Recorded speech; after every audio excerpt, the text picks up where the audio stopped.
the sense of belonging. Some people die before they fulfill their desires. Such a waste of existence.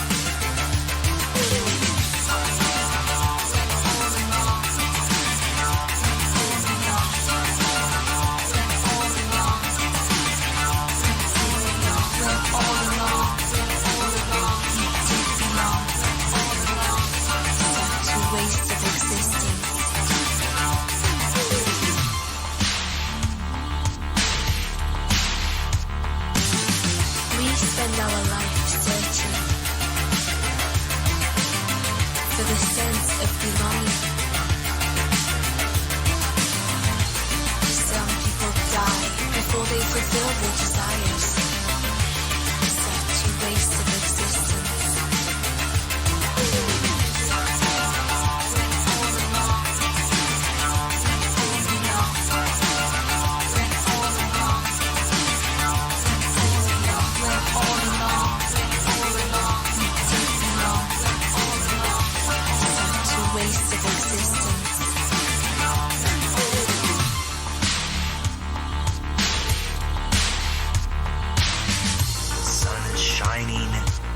Anxious earth is rising. Anxious earth is rising.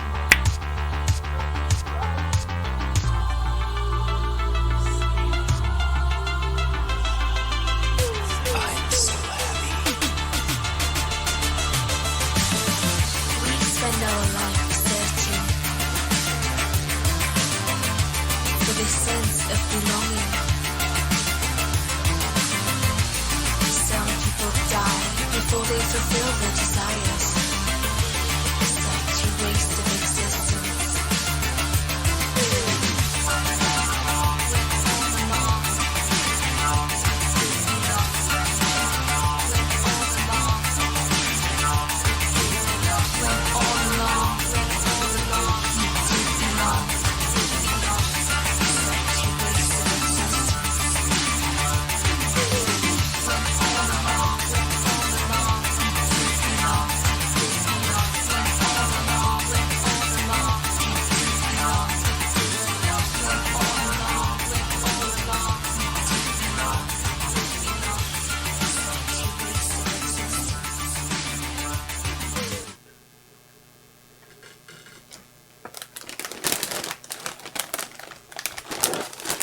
Hey, Double Triple Channel.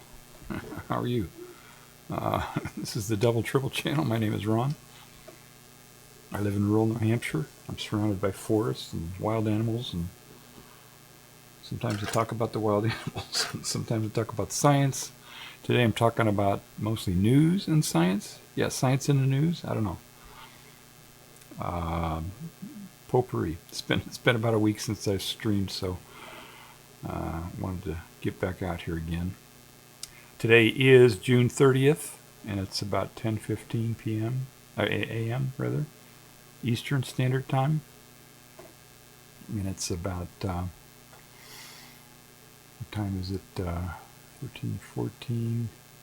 So yeah, about 2:15 or 14:15 UTC. So now we know what time it is. So. Today we're gonna talk about Iranian uranium.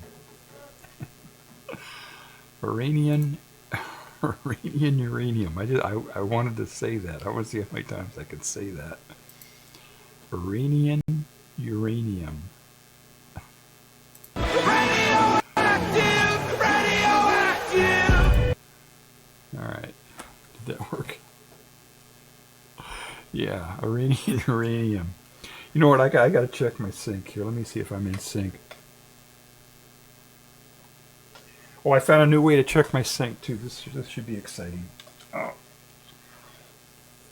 I found this in the closet somewhere, in the shelf. I don't know. Let me turn this on here. There we go. I think it makes a little noise. See that?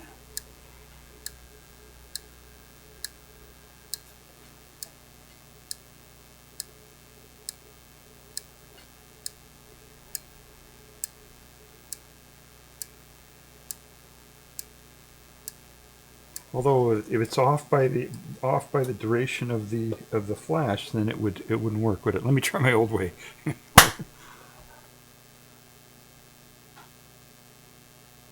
Oh yeah, that's way off. So let's see. That's the audio is coming too soon, I think.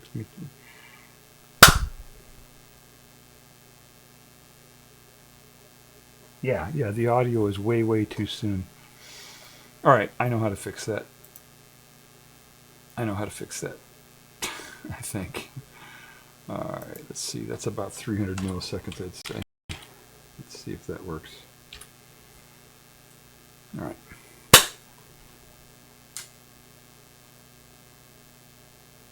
All right, that's pretty close. Let's see if this thing works now. Let's see if I'll put this on high intensity.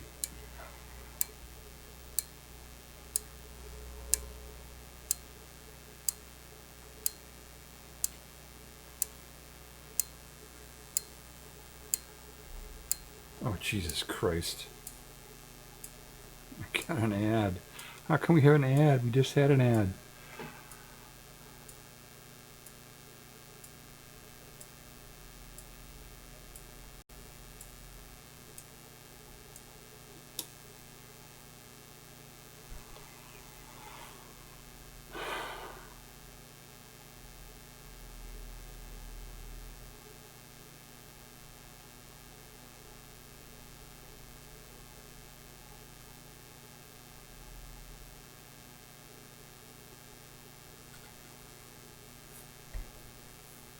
Okay, we've got an ad run, so if you're watching on the VOD, I don't know if you won't see the ads, but I just started the goddamn stream and they're running ads.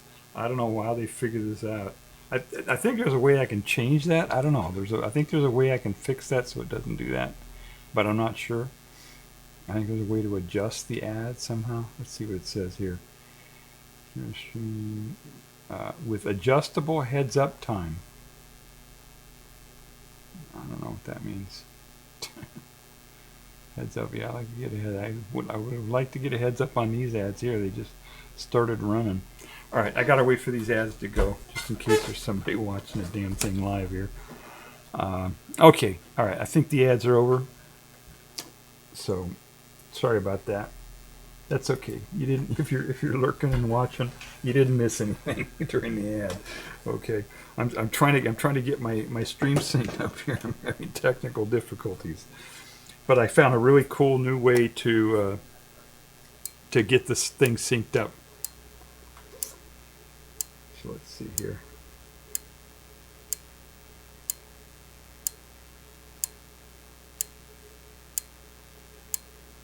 Yeah, that's right. That's perfect. Okay. So I use the strobe, and the strobe makes a little bit of a noise. It's one of those really old-fashioned strobes that it makes a little bit of a noise.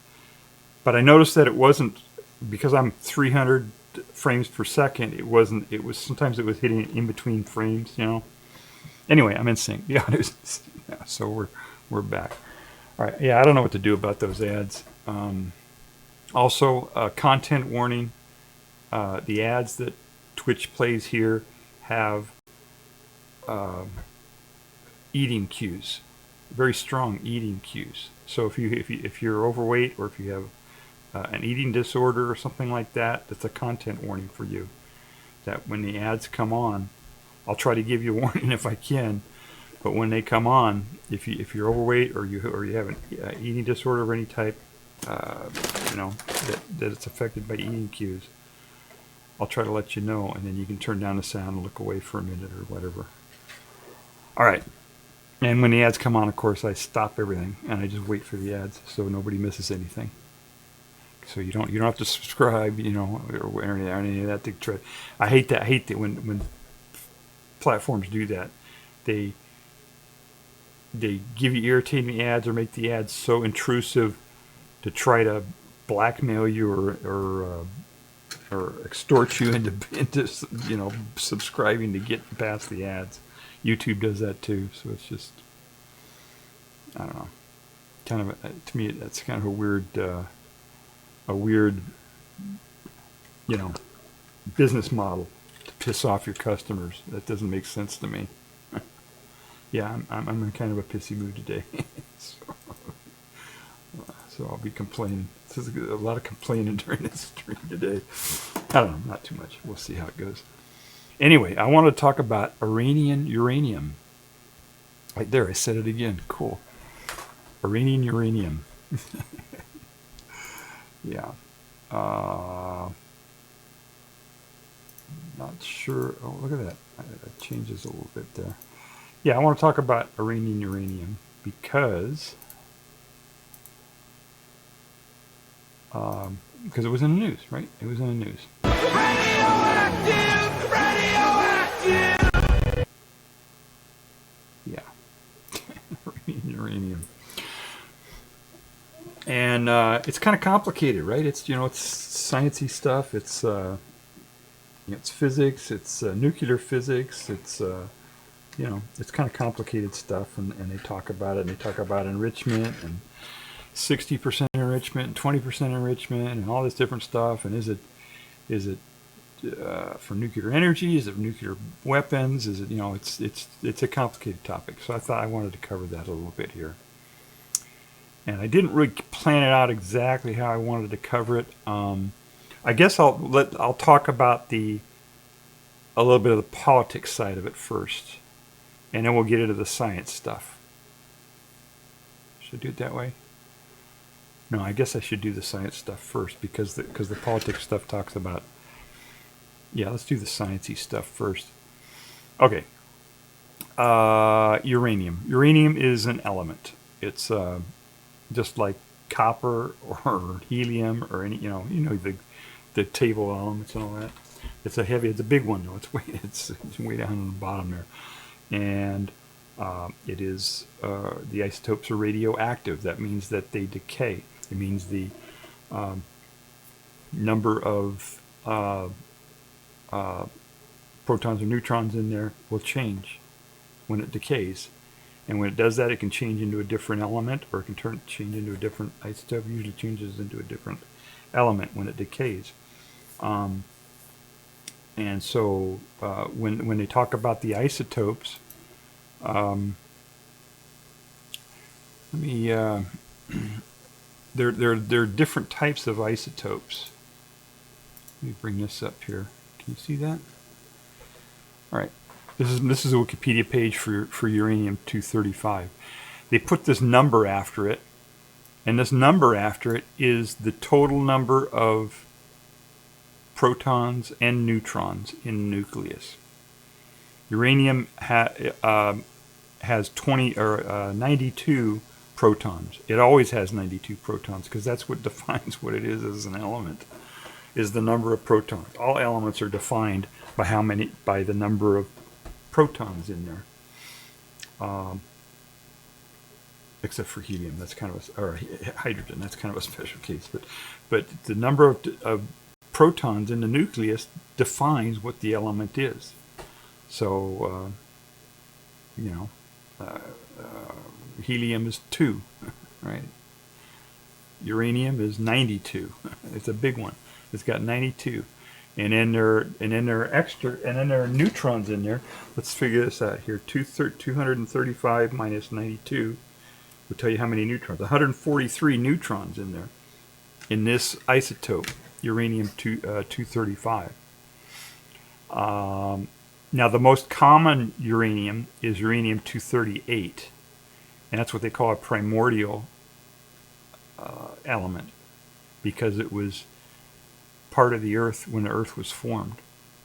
So uranium-238 has been around a long time, and it has a really long half-life of like 1 billion years or something, 4 billion years I think is the half-life. Half-life meaning how long it takes for half of some bunch of that element to decay, half of it to decay. And it's kind of a random thing. If you took any particular atom of a radioactive element, it's kind of a kind of a random thing. You can't predict when any particular atom of an element will decay. It could decay in 2 seconds, or it could decay in a billion years. You know, you can't predict it. But if statistically, if you have a whole group of them, then statistically you can say, okay, they will, as a group, they will decay at a certain rate, and it will take a certain amount of time for half of them to decay. So that's what they call, that's what a half-life is. So 238, I think, is 4 billion years or something like that. This one here is that's 238, uranium 238.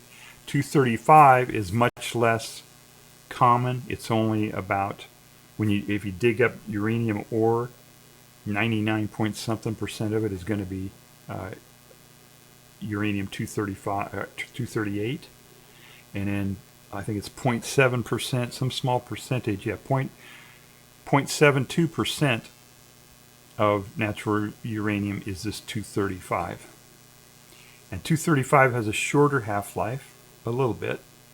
Its half-life is 703.8 million years, but that's shorter than a lot shorter than uranium 238, which is billions of years.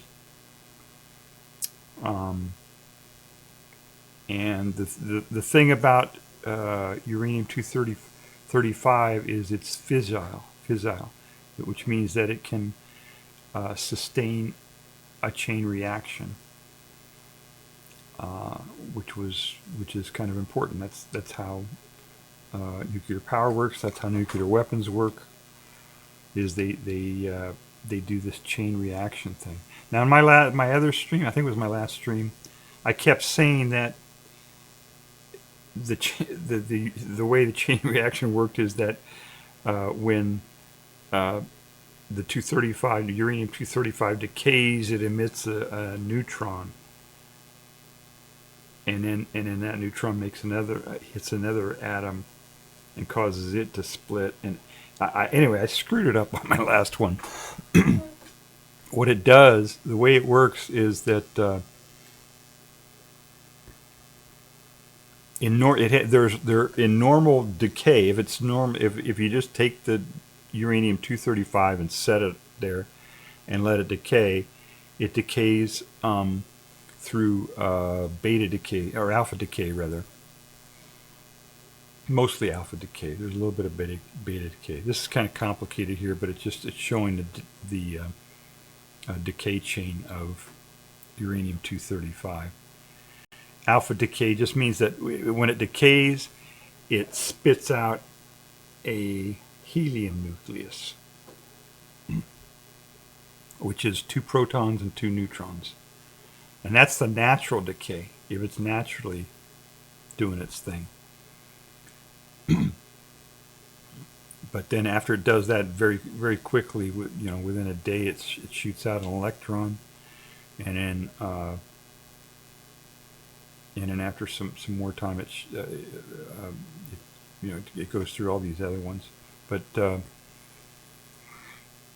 that's the natural decay. When you do a chain reaction through fission, fission means fission like a fissure. It means to split apart, to a fissure. When you do it that way, it's a little bit different. This isn't a very good one, but I'll put it up here anyway. So here's the uranium 235 atom. So normally, if you just let it sit there,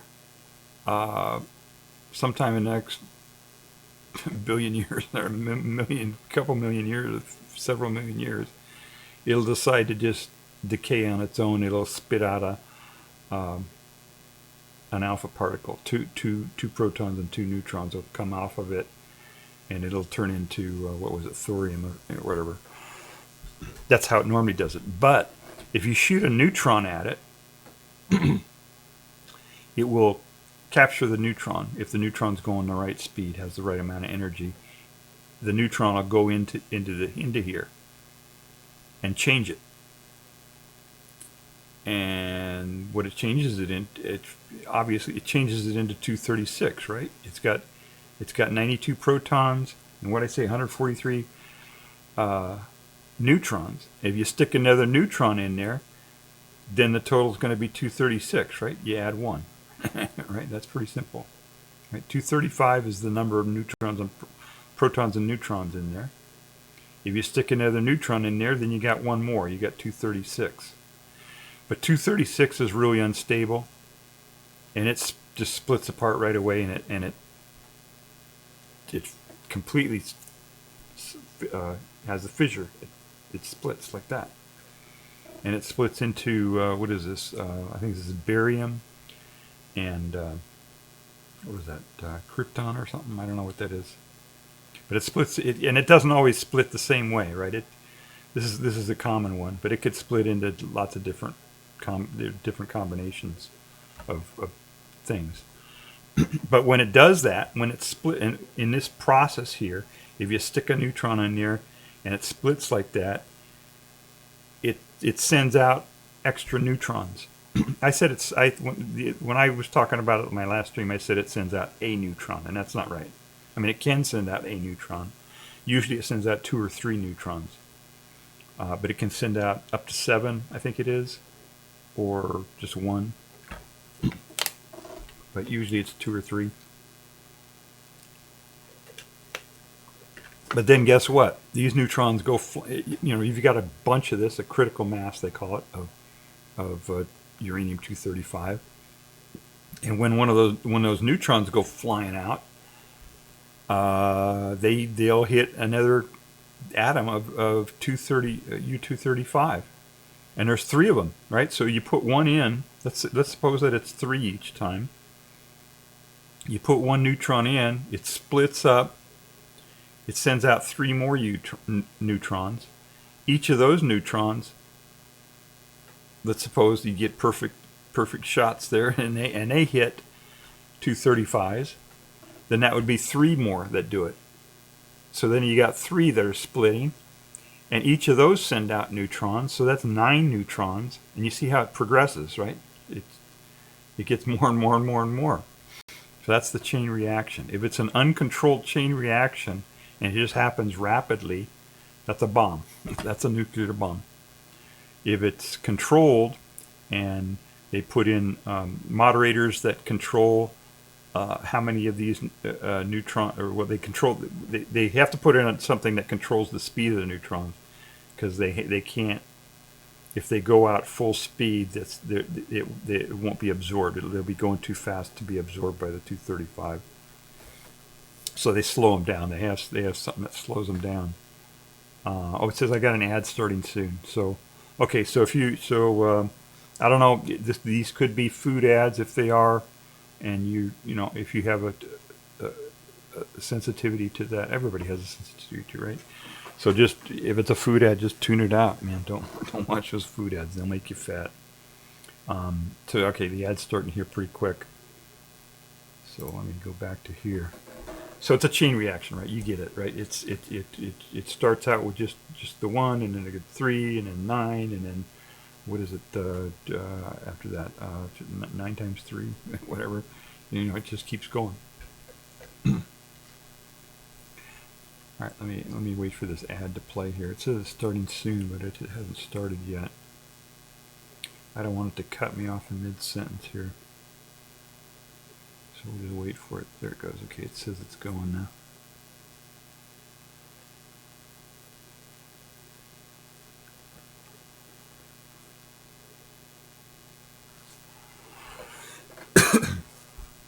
Okay, so you're probably seeing an ad, unless you've got some way to avoid the ads.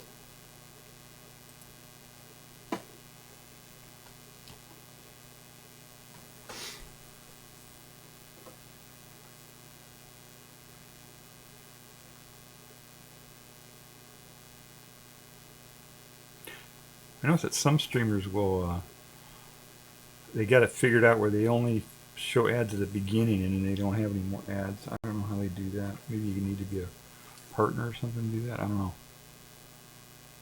We got 30 more seconds here.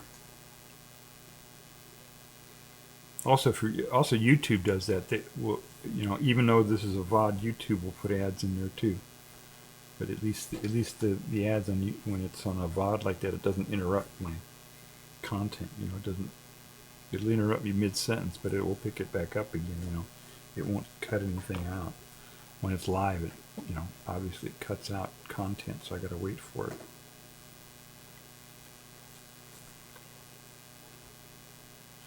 All right, I think I think I'm back. All right, we're back. So you get it, right? So, there are two ways. This, I mean, if it happens in an uncontrolled way, then that's a nuclear bomb.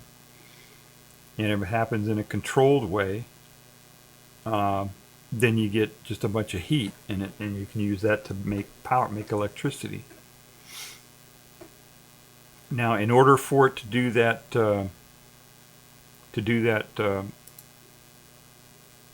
nuclear bomb thing, uncontrolled way, you got to have a certain amount of it, a critical mass, and it has to be, you have to have it a certain purity. You can't have other atoms of stuff in the way, that would interfere with that process for a bomb to happen. And it turns out that, like if you just want it to happen in a controlled, slow manner, like in a nuclear reactor or something, then you only need to purify this to about 5% or 3% or something like that. It depends on the reactor. So naturally, right?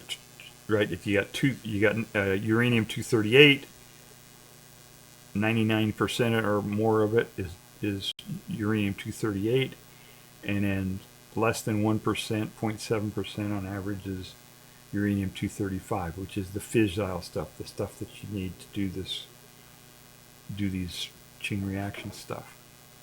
So in order to get that to work, you got to get that percentage of 235 up from 0.27% up to like 3% or 5%.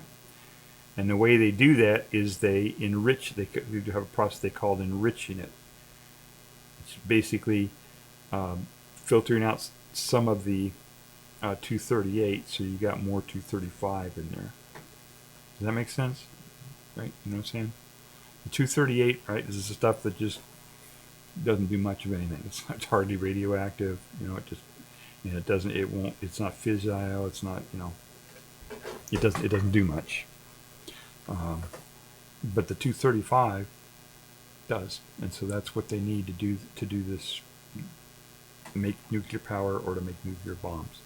Now, to do a nuclear bomb, to do it efficiently, to make a bomb that doesn't just fizzle, that actually makes its full power, you need 85-90% or something of purity of uranium-235. So it'd be like, say 90% of uranium-235 and 10% of uranium-238 and some other, whatever else impurities that are in there.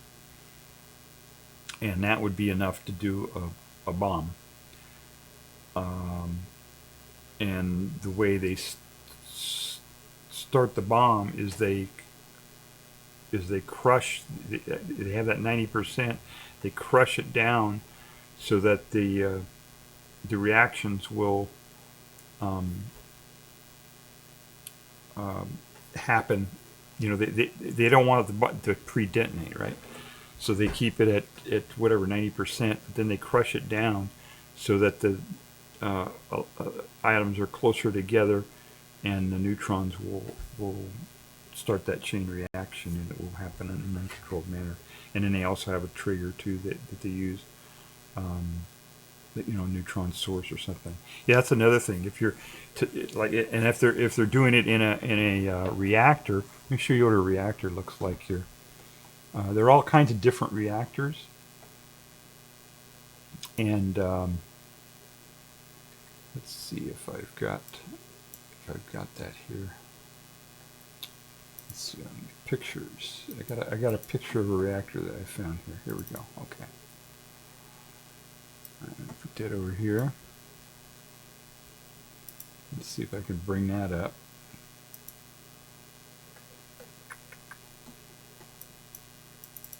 All right.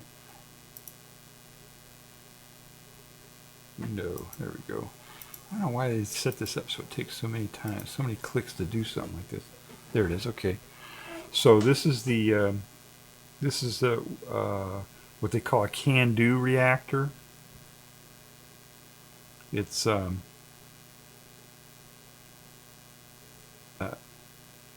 Canada.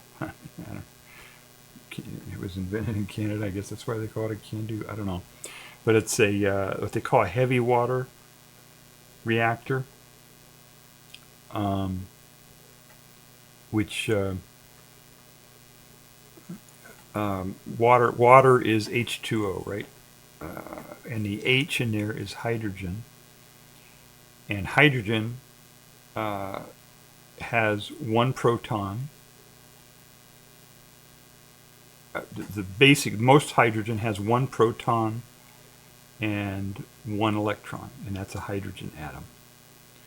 But you can put a neutron in there along with the proton, and then it's two, right? Instead of one, H1, one with on top, it's a two. You got two, a proton and a neutron, then it would be hydrogen 2, and that's called deuterium, also called heavy water.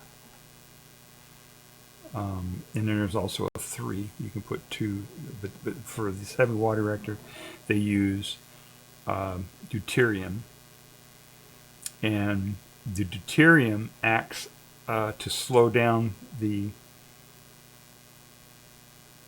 neutrons that are created in that reaction. If you just let have 235 deuterium 235 all by itself in its 5% or whatever, and you let the neutrons and you get it started, those neutrons, most of them will not be captured by the other U-235 nucleus atoms because they're going too fast.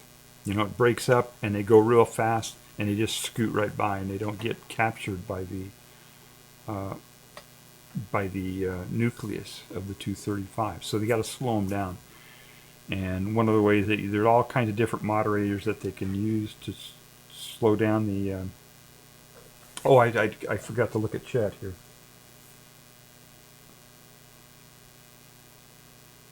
Okay, let me before I continue here, I got to say hello to chat. I had some people chatting, and I wasn't even looking. All right, Snowy City. Good morning. Good morning. How are you? That was 10:13. You said hello. Oh my God. Okay, sorry about that. You may not even be here. And then we have Roman James.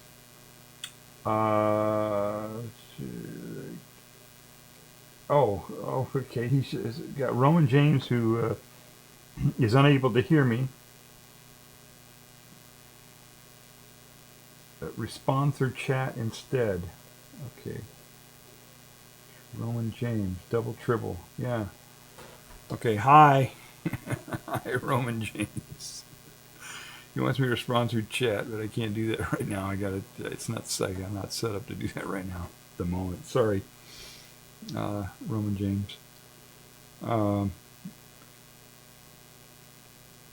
right, so when did he do that? That was 15 minutes ago, so he's probably gone anyway by now. All right, back to the nuclear reactor here. So there are different ways that they moderate those neutrons that are flying around, right?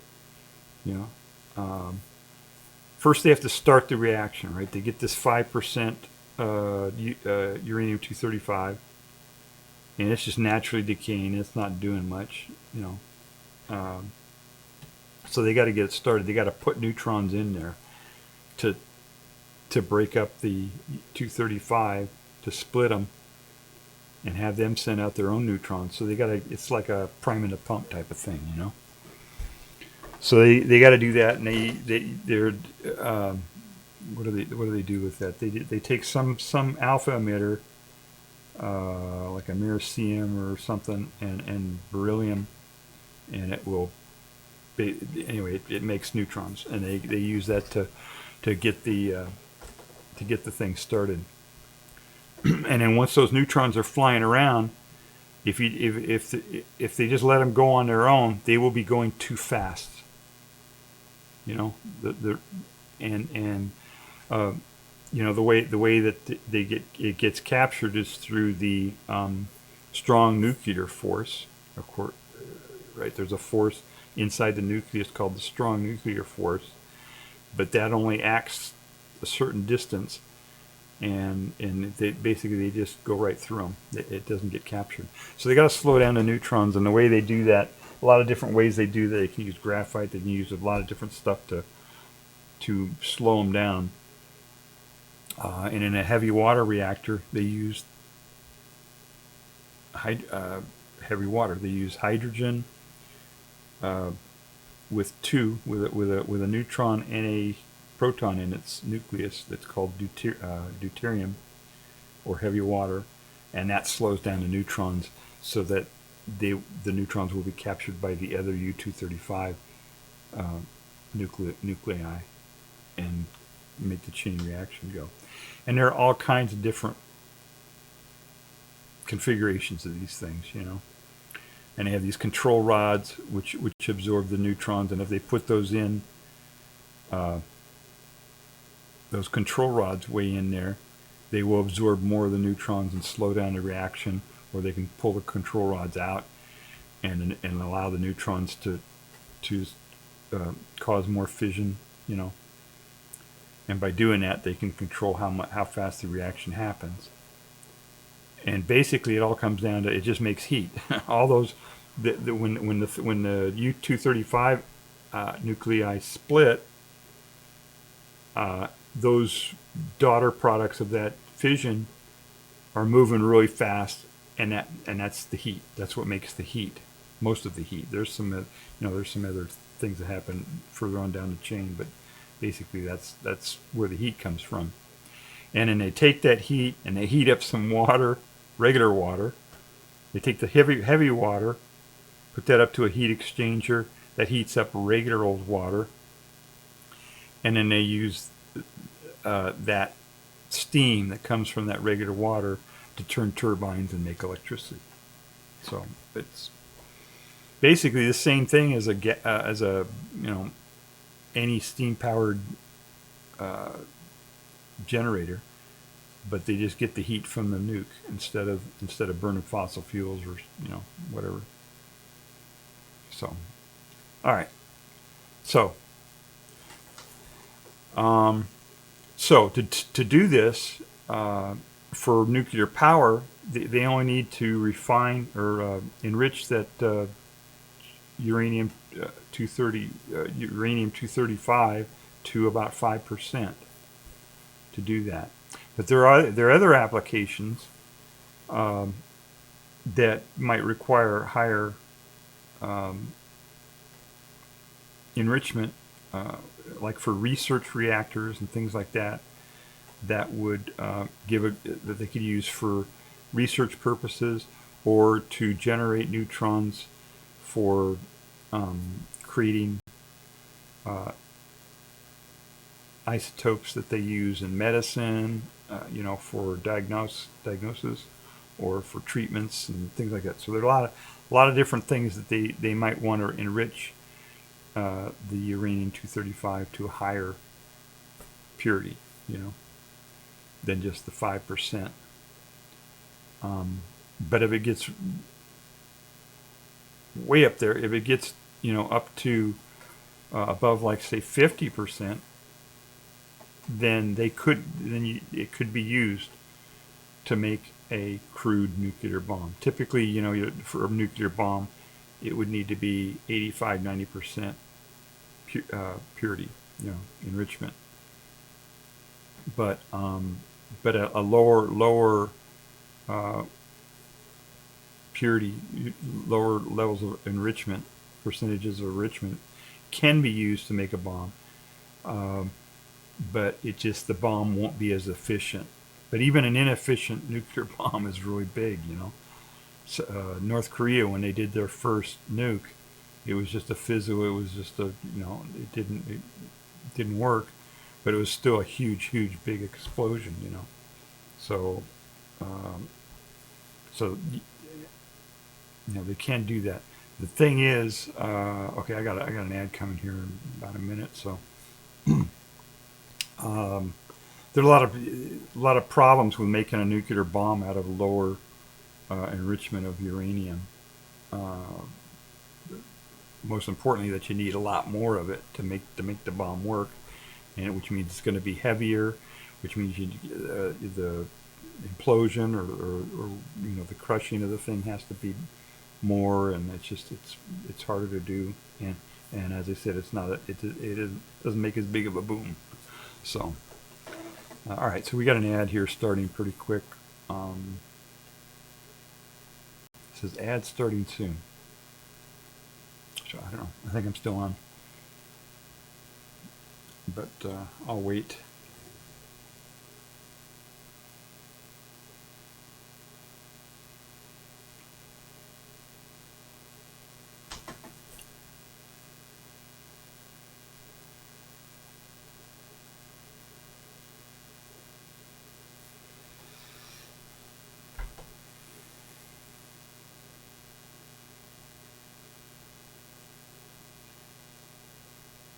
I don't think it's okay. It still says that I'm not. It says ad starting soon. It must say ad starting soon like a minute before the ad starts or something.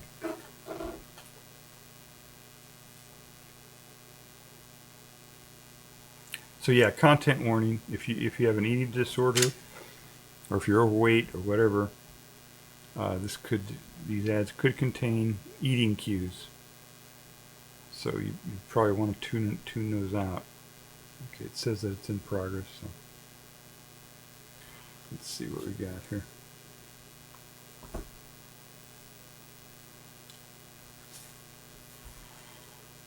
Well, it looks like a pigeon. Some pigeons talking to each other. Oh, DirecTV. Okay, it's relatively benign.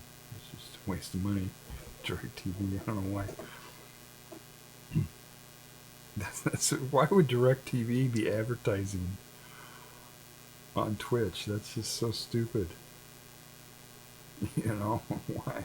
You know, if somebody's got internet access and they're watching videos on Twitch, they can get any content they want. They don't need DirecTV. You know, I don't know. It's kind of funny. Now what do they got? I don't know what they got. I don't even know what this ad is for here. Got somebody playing with a generator or something. Oh wait, okay, I don't know. Oh, they were ear protection. Is that what it was? I don't know what that was. Okay, here's another one. Here's Peacock. You know. Well, I guess that's a pay service. So if you have internet and you want to get Peacock, you gotta pay them. I mean, why would anybody do that? You know, there's so much content out there you can get for free. Why would you do that? And then we got puppy dogs. I don't know what they're doing. They're selling some product. All right, I guess that's it. All right, we're done with our ads. Oh my God. Let me make sure I still got my mic here. All right, I think it's working. All right. All right, so that's the nuclear reactor. That's, you know, but there are like lots of legitimate uses where you would need it to be higher, you know, higher enrichment of the uranium. Also,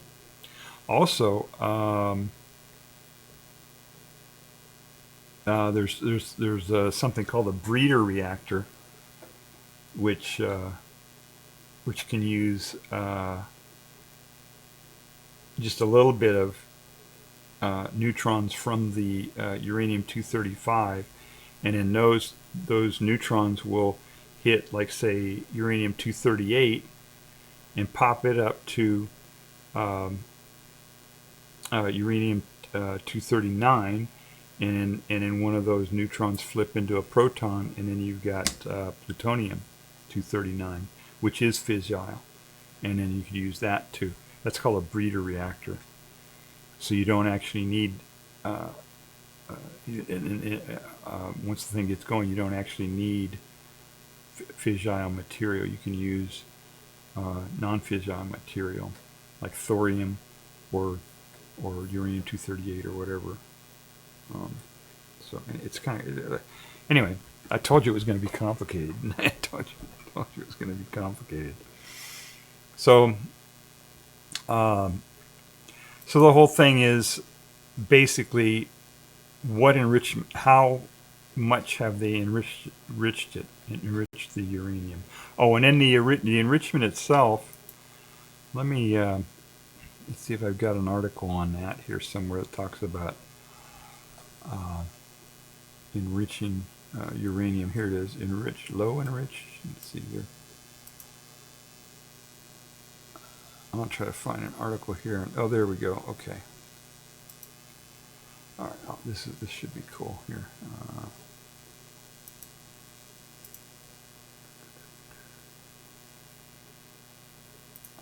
There we go. So this is how they enrich it. One of the ways. There are lots of ways they can enrich the uranium. So they take this uranium ore that has mostly uranium-238 in it and a little bit of 235, and so what they want to do is they want to take out some of the 238, and the more 238 they can take off of it, the more 235 is less, and the higher the percentage of 235 there is, right? You get how that works? And one of the ways they do that is they use a gas centrifuge. They heat up the uranium ore hot enough to turn it into a gas. It's a chemical, right? Just like anything else, right? And you heat it up and it turns into a gas. And the 235, there's just a small, tiny little difference in the density or the weight, of the 235 versus 238. 238 is heavier. So they put it into a centrifuge, and it's just like a centrifuge that you'd use for anything. It just puts a higher G-force onto the material so that it separates, and the heavier stuff goes to the bottom, or in this case to the outside of the centrifuge, and the lighter stuff stays in the center of the centrifuge. And then I'm not sure if they pull off the 238 at each stage here. It's a multi-stage thing, right? You got a centrifuge, and it takes some of it off. I think what they do is, let's see, it looks like they pull it from the center. I'm not really sure if they pull it from the center or from the perimeter of the centrifuge, but they basically just split it up in stages like that. They split it up, make it a little bit more refined, and then they feed that as feedstock into the next centrifuge, and that pulls a little bit off, and they go next one, and that's how they do it. And they've got to go through, because the difference in the densities between 235 and 238 is so small, it doesn't separate completely out like that. It separates just a little bit, so they got to go through all these multiple stages here to refine it. So now, okay, let's talk about the politics now a little bit. So, the Iranian uranium.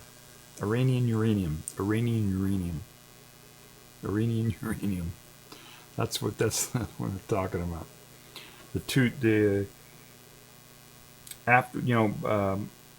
Iran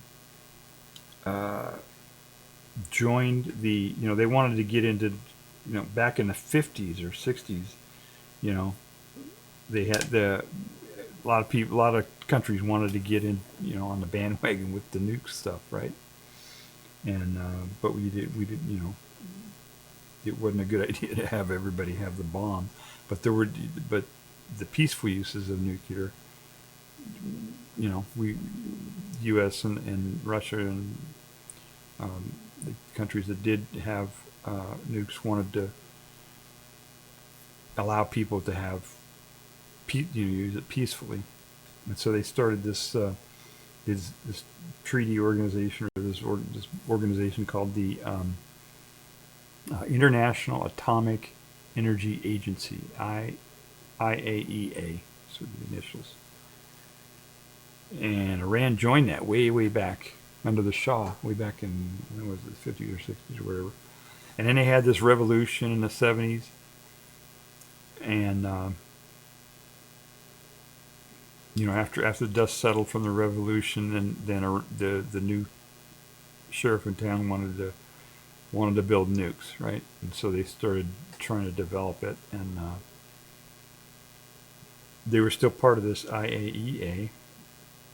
So a part of being part of that organization meant that this IAEA, you had to allow inspectors to come in and see what you were doing with nukes, with enrichment and anything having to do with nuclear stuff, nuclear power, nuclear weapons. And so they were inspecting, and it was, they were pursuing a bomb back then, in the latter part of the 20th century. But then when 9/11 happened, and the U.S. went into Afghanistan and then Iraq, then at that time Iran said, okay, we don't want to pursue the bomb anymore, because it just piss everybody off, and they didn't want to be invaded, right? the way that we invaded Iraq. So they stopped pursuing the bomb, and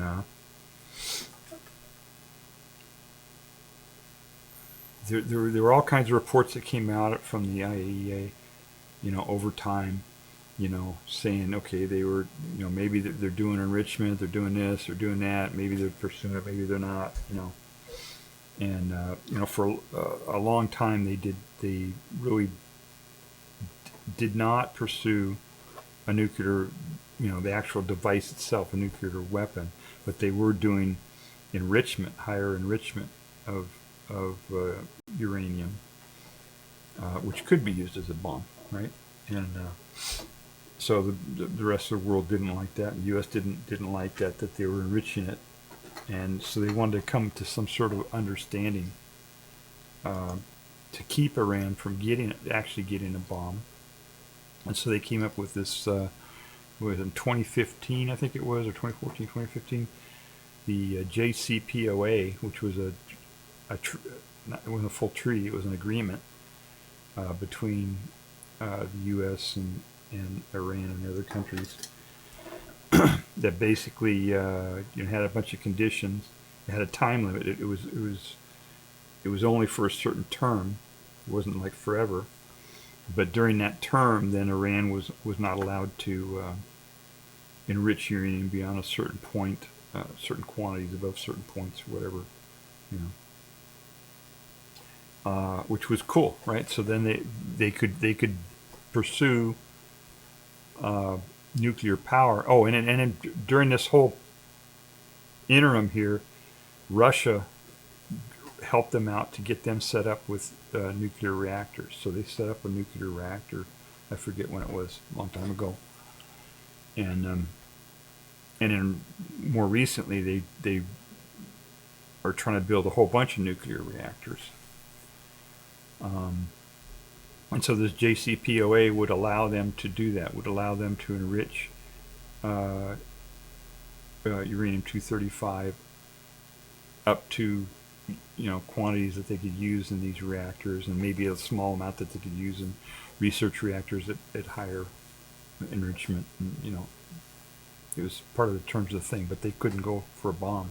And they had all these inspectors, right? The IAEA would inspect everything that they do, and it would be very transparent, and they wouldn't be able to do things in secret, that way very easily. But anyway,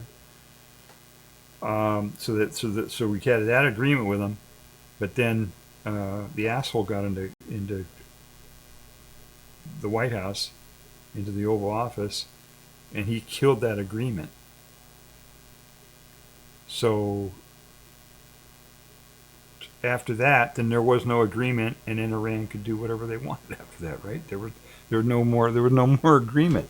They didn't have to follow the rules. They could enrich it as much as they wanted to. They could pursue a bomb. They could do anything they wanted because there was no agreement anymore after he canceled it. And for a while there, they didn't really do anything outside of the agreement. But then eventually they stopped following, what the terms of the agreement were. Obviously, because we weren't doing anything, we weren't keeping our end of the bargain. Part of that agreement was, if they do all this stuff, if they follow these rules and only do nukes for power and not for bombs, then we would take sanctions off of them, that we had implemented a long time ago. So they went ahead and just started, enriching it more. They didn't actually pursue a bomb, I don't think. There's some reports that said that they did, but there's no real proof, that they were actually trying to build a device, trying to build a bomb. They were just enriching more than they needed to, and but it wasn't that much up until 2023. There was a report from the IAEA that said that they had enriched a little over 17 kilograms of uranium-235 up to 60%. So 60% is not enough to have a really good nuclear bomb. They could build a crude nuclear bomb, and they would need it'd just be harder. But that 17 kilograms wasn't even close to enough to do a bomb. To do a bomb, you need like 50 kilograms or something like that of 90% uranium to do a good nuclear bomb. So that was 2023, and then they started having difficulty with Iran again. Same old, and things started heating up again after that point, after 23, and so they started enriching more, and they maybe there's reports that say that they got up to 400 and something kilograms of 60% U-235. But I couldn't find anything other than the IAEA saying so. I couldn't find things that said, okay, we did this inspection and found this uranium, or anything from Iran where Iran said, yeah, we did this or whatever. So it's unclear, but they probably enriched more than the 17 kilograms. IAEA said that it was 400 and something kilograms of up to 60% uranium. So we don't know, but the intelligence community says they are not pursuing an actual device. They're not doing an actual bomb, So that's where we were between 23 and 25 now.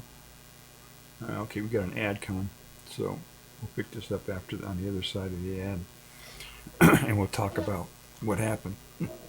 Right, you've heard in the news what happened, right? I'll get into that a little bit more.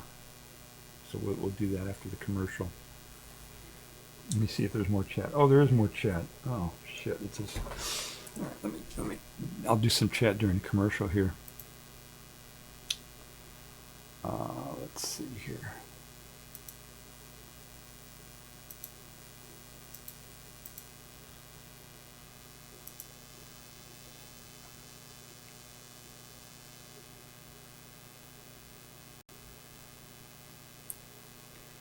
That's no good.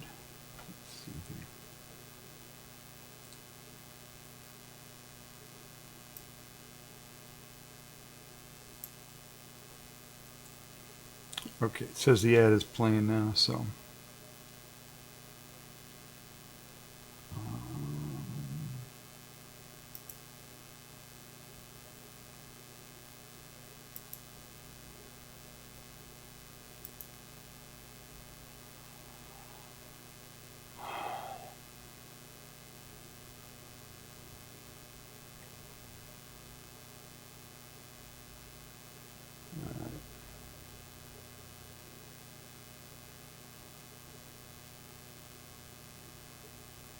I'll wait for this ad to play.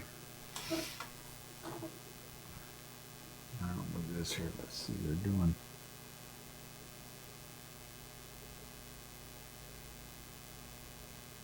It's hard to tell what the, oh, there's an IKEA ad. Okay. Well, that's relatively benign. State of Unreal. I don't know, some sort of game thing or something. Something going on here.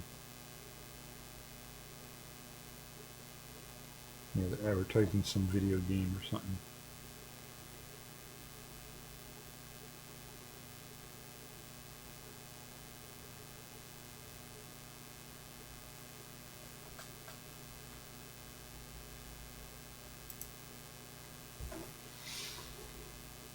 Okay, one more ad here. Superman ad. Okay, it's an ad for Superman. Alright.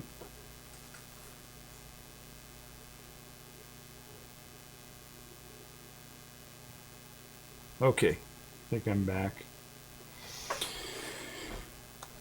Alright, so alright, well, where was I? Alright, so that's where they were. They had enriched some to 60%, and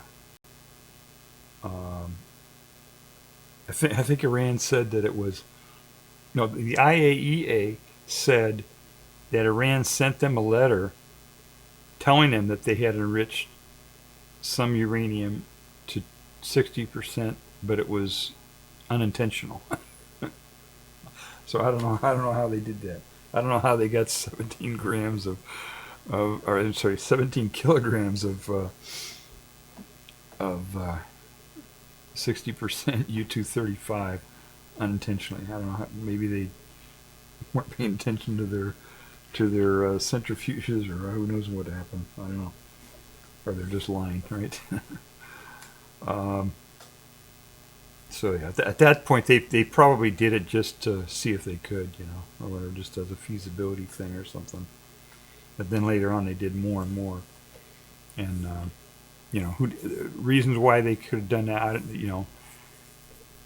just could be to use it as a bargaining chip, or to lots of different reasons why they would want to do that. Get it to 60%. They probably are not trying to get a bomb. They're probably just trying to threaten. Say we could make a bomb.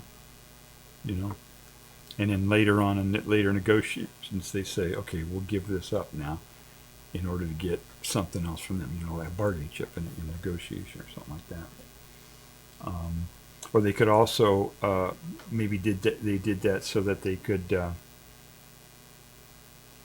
later dilute it back down to keep their power plants going if the U.S. did bombed their centrifuges, they would still have fuel to run their nuclear reactors with. That's another one. That's another reason why. Or they could use it for research reactors and stuff like that, but it didn't look like they were actually just trying to get a bomb, but so then the U.S. decided to bomb them, and my assessment is that the reason why the U.S. bombed them was to try to stop their whole their peaceful power nuclear, because if they don't use if they can generate electricity with nuclear power, that means they have to use less fossil fuels to generate electricity, which means they can export more of their fossil fuels. And if they export more of their fossil fuels, gas and oil, then that makes the price of oil come down. I have a somebody actually saying this here. Let's see if I can find that here. Okay. Yeah, let's see here. I want to play this and then I'll react to it. This was somebody who was on C-SPAN the other day. Oh shit! How come I don't have that on here? Where is this thing? Okay, here we go. All right, so this is from C-SPAN. I'll play this and then react to it or whatever.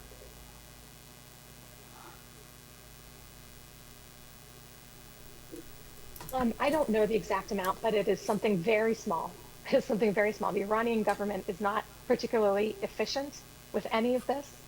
They're trying to have more energy production from nuclear energy, and that makes sense to them. Like, they are an oil exporting country. They want to export as much oil as possible and get their own domestic energy from other sources, right? But there are, just for the record, there are other things you can do with nuclear energy. You can use it for medical isotopes and all these other sorts of things. But Iran hasn't done it because they're just not very good at building nuclear plants and putting them into production. Okay, so you hear what she said there? She said, yeah, they want to do the nuclear power, so they can have more of their oil and gas that they can export. And but the other countries that make oil and gas, like Russia and U.S., don't want that. They don't want that oil and gas out on the market because it makes the price go down. It's the whole thing. Right? It's and Iran is a member of OPEC, so and they've got huge reserves. They're a huge supplier. They're like two or three or something world exporter, and they have I think the second largest gas reserves, proven gas reserves, and third largest oil reserves. So they're a big player, right? They got a lot. Next to Saudi Arabia, they're the big player in that. So I think that's what this was about. Partly, that's what was driving that attack. Bombing of their centrifuges and stuff. I think that was part of the reason, was just to take their whole their peaceful nuclear program off, interrupt that, so that they have to use more of their own fossil fuels to make electricity, which means they won't export as much of their fossil fuels onto the market, which means without that extra oil on the market, the prices will go up. So that's what they're doing. I'm sure if you looked, I didn't look, but I'm sure if you looked at oil price charts, oil or natural gas prices, I'm sure they ticked up, when they dropped the bomb on Iran. And the other reason why I think he did it was because it spent a whole ton of money. That operation to drop those bombs took millions. It took like $500 million or something to do this one operation. That's a huge, $500 million for one. There were hundreds of planes that were involved in this thing. Escorting these bombers and protecting them and refueling them and all this stuff, and it was just a huge. And then the bombs themselves were like 10 or 20 million a piece. They dropped 19 of those. So it was a huge amount of money that got blown away, literally blown up, money. And it didn't stop Iran, they're just going to build it back up again. They still have the uranium, right? They pull the uranium out of the places so they could still have it.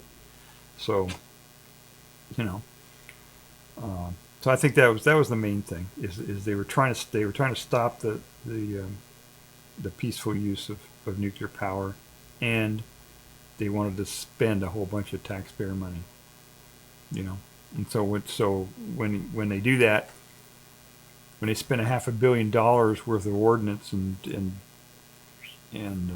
everything else on a single little mission like that, a big mission, a single mission, but they spend so much money on that. That means that the defense contractors will be able to get more money from taxpayers, And of course, they bribe the politicians, right? The defense contractors, they get the tax. That's how it works, right? The tax money goes from the taxpayers put the money into the treasury. They take the money out of the treasury, give it to the defense contractors. Defense contractors take some of that money and bribe the politicians. So that was a way for the politicians to get more money, and for Trump to get more money, more bribes, and for him doing that made the politicians get more bribe money, and they liked that. So it got good favor.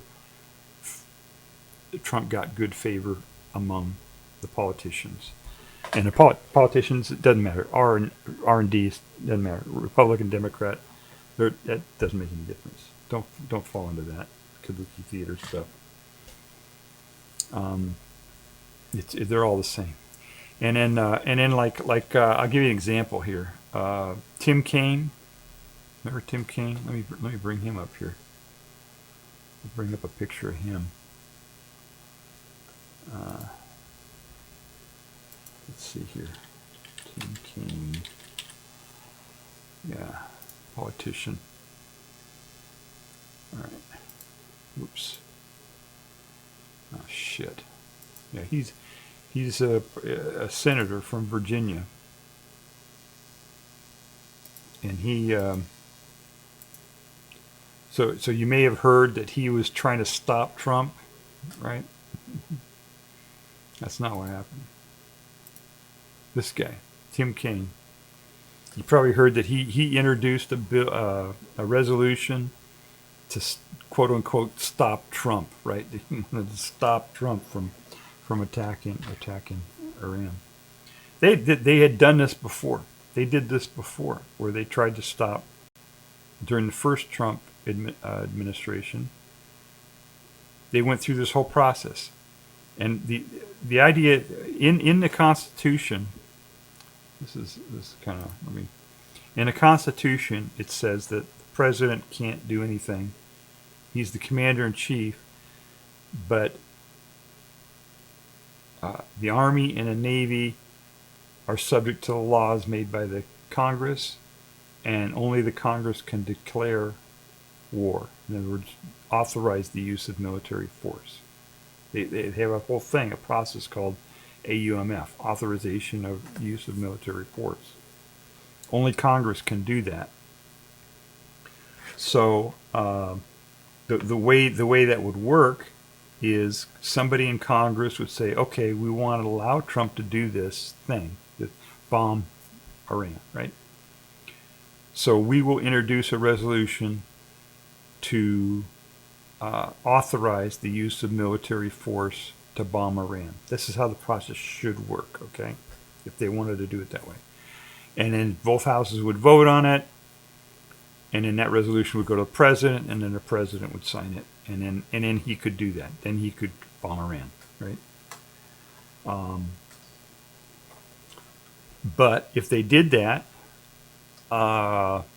it might not pass because there are quite a few, a handful at least of Republicans in the Senate that don't want us getting involved in wars and bombing other countries and stuff like that.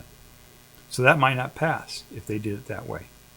If they presented a resolution, if Tim Kaine stood up there and said, "I'm going to propose an AUMF to bomb Iran, and we're going to vote on it," if he put that up there and said, "Here's how we're going to do this. Here's a resolution that says President is authorized to bomb Iran," and he put that up there as a vote to the Senate, it probably wouldn't pass. There would be Republicans who would stop that, and it wouldn't pass. And then the Congress would be on record as saying, no, you can't do that. You can't bomb Iran. And then he wouldn't be able to do it. But instead, Tim Kaine, knowing exactly what he's doing, he put up a resolution that said, we want to stop him from doing it. All right? We want a resolution that says he can't bomb them, which is not, okay, he can't bomb them anyway until they give him permission. Legally, he can't do it. So by doing it that way, by Tim Kaine, this guy here, putting up a resolution that says we want to stop, we want to prevent Trump from bombing him, then you got a resolution that goes to the Senate, and that fails, right? And even if it did pass, even if that resolution passed the Senate and passed the House, it goes to Trump to sign. Trump isn't going to sign it, right? So this whole process here, and he knows it. Kaine knows this. Tim Kaine knows this. He knows that this whole process was futile. If he would have done it the other way, if he would have said we're doing an AUMF, and that failed, then Trump would be stuck. He wouldn't be able to do it. But Tim Kaine did it in a way that he knew would fail and allow Trump to do this thing. So when you hear politicians saying, that they're against war, they're against whatever, that's bullshit. Tim Kaine wanted this attack on Iran. He wanted it. Okay? He wanted that. But he just wants his constituents to think that he doesn't want it. But the tact that he used to do it was certain to fail, and he knew it. It was all theater. So, okay, we got an ad. So,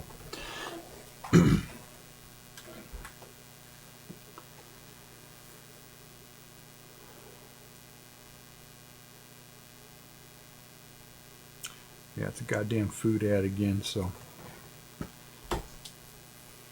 hopefully people are looking away. I'm looking away from it. Oh, man. Yeah, if you're watching on a VOD, there is no ad. You're not seeing an ad now. You might see ads from. Oh, by the way, if you want to watch my VODs with no ads, you can go to doubletribble.com, and I got most of them up there. I think I'm going to figure out a way to get like the most recent, couple of weeks or month or whatever of VODs and keep those cycled through on the website. I think that's probably the best way to do it. But yeah, you can watch my stuff without any ads that way. Okay, now he's got to have a puppy ad. This is an ad with a little puppy, right? Buy our stuff. Look at this cute puppy. Now buy our stuff. Unbelievable.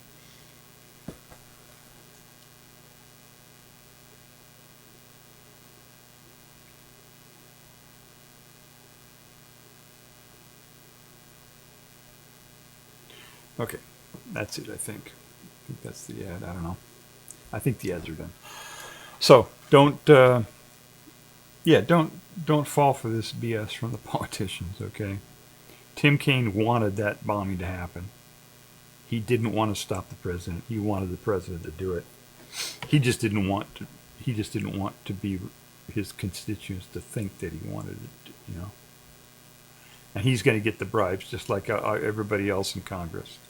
You know, he's going to take the bribes from the defense industry and from everybody else who made a ton of money off this $500 million that we just spent to drop a few bombs that didn't even accomplish much. So.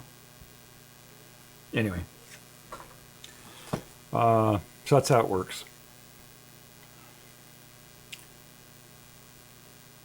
All right. I wanted to, this is okay. New topic here. All right, so we're all done. We're all done with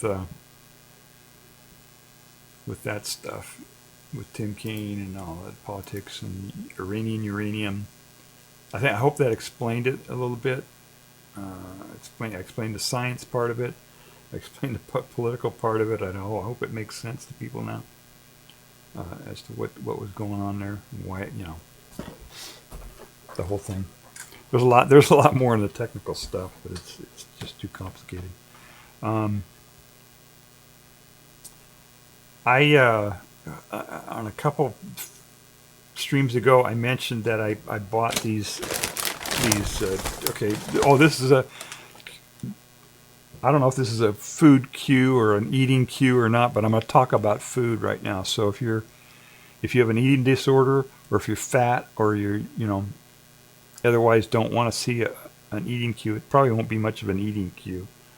But I'm going to talk about food, so you can tune out for the next few minutes or whatever. So I bought these chips, and on the back of them, it says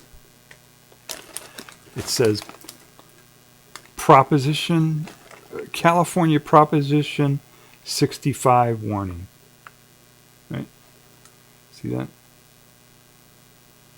California Proposition 65 is a proposition, a law that they passed that says that if there are any chemicals that can cause cancer or birth defects, and they have a list of them that they maintain.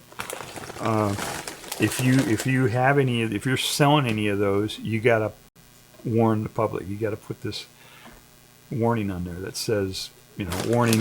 In fact, they didn't even put the words of the warning. They just put it. Proposition. They didn't say actually what it was. Anyway, when you go to the site, let me see if I can find that here. All right, I'm gonna.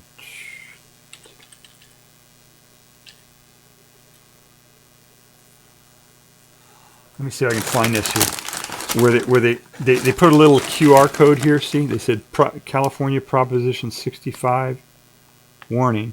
Then they got a QR code, and if you go to the QR code, it goes to their website, to this Terra Chips. That's not even the company, but you go chips.com. All right, let me bring this up here real quick. I want to explain what this is. Kind of interesting the way this works here. There we go. All right, so these are the chips, right? Terra Chips, and then you go to the Prop 65, I think is what it is. There we go. So on their website, when you scan the QR code, it brings you to this page, and it says warning. It says. Consuming this product can expose you to chemicals, including acrylamide, which are known to the state of California to cause cancer and birth defects and other reproductive harm. And then it tells you to go to the California Proposition 65 website to get more information. But it's acrylamide. I wasn't sure why it was in there. And it wasn't in a stream that I mentioned that. It was at I was in chat somewhere, and was talking about this on somebody's stream somewhere. And we kind of guessed that it would be acrylamide. That would be the problem. But acrylamide they say it right here, acrylamide is a chemical that can form in some foods during high temperature cooking processes, such as frying, roasting, and baking. Acrylamide in food forms from sugars and an amino acid that are naturally present in food. Yeah, the amino acid is sounds like asparagus, asparic acid or something like that. Naturally present in food. It does not come from food packaging or the environment. So that's why they put the warning on there, because it's acrylamide. But that acrylamide, see, it can be in all, any potato chips that are cooked beyond a certain temperature will get this acrylamide in it. So I don't know if they put that warning on there because they,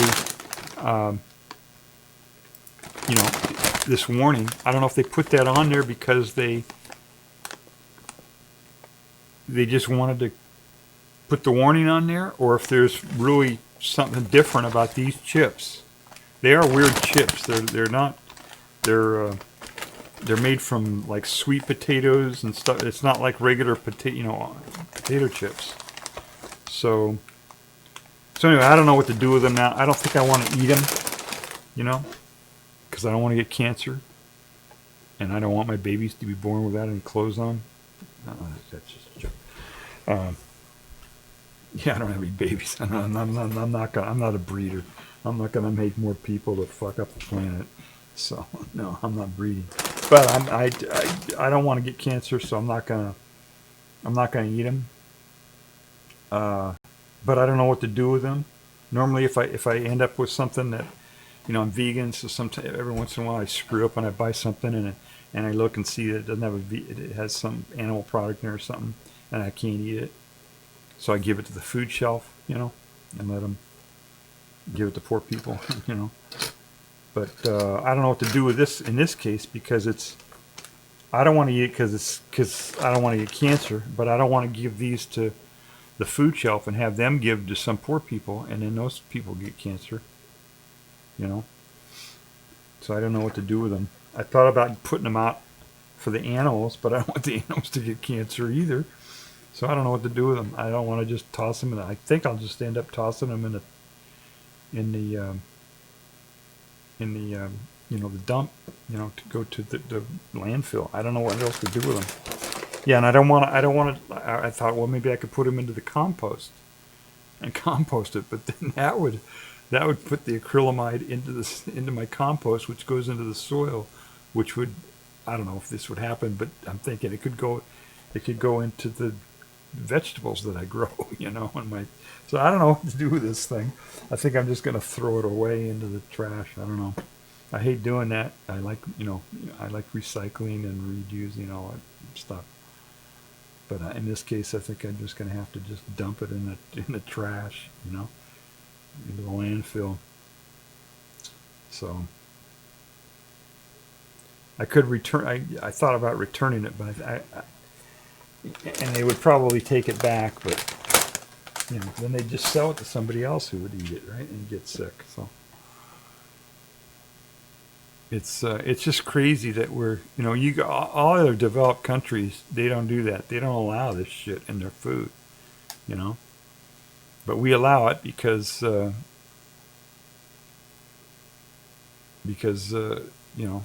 hospitals and drug companies want to make more money. So they get the politicians to allow poison into our food to make people sick, so that the healthcare industry can make more money. How fucked up is that, man? Why are we letting them do this? Why do we allow this? Everybody knows it. I don't think this is news to anybody, is it?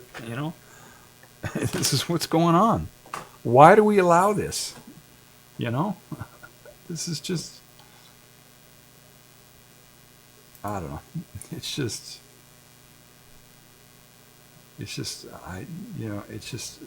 it's just freaking insane. Why do we allow them to do that? And how are there people who are so fucked up morally that they would even participate in that? You know what I'm saying? The politicians, you know. It's just unbelievable. Yeah, I don't know. I don't know what we're going to do. It's pretty messed up. So, I don't know. I've got, yeah, I know what we have to do. But, Let's try something different. yeah, we got to try something different. There's another one here. I guess I didn't put it in here. I added some more on my little things that I can pop up here. But there's one in here that I didn't get in there. Let me see if I can add that right now. I've never tried this one. I've been on stream before, but I'm gonna try it and see. Am I still on? Is it still broadcasting? Yeah, I guess it is. I don't know if I can do this or not. I think I can do this. Yeah. All right. There we go. Oops. All right, so I added a new one here. So this is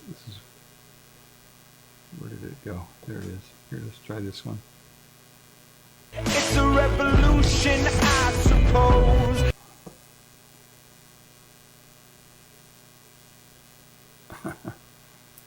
Yeah. Wouldn't that be something?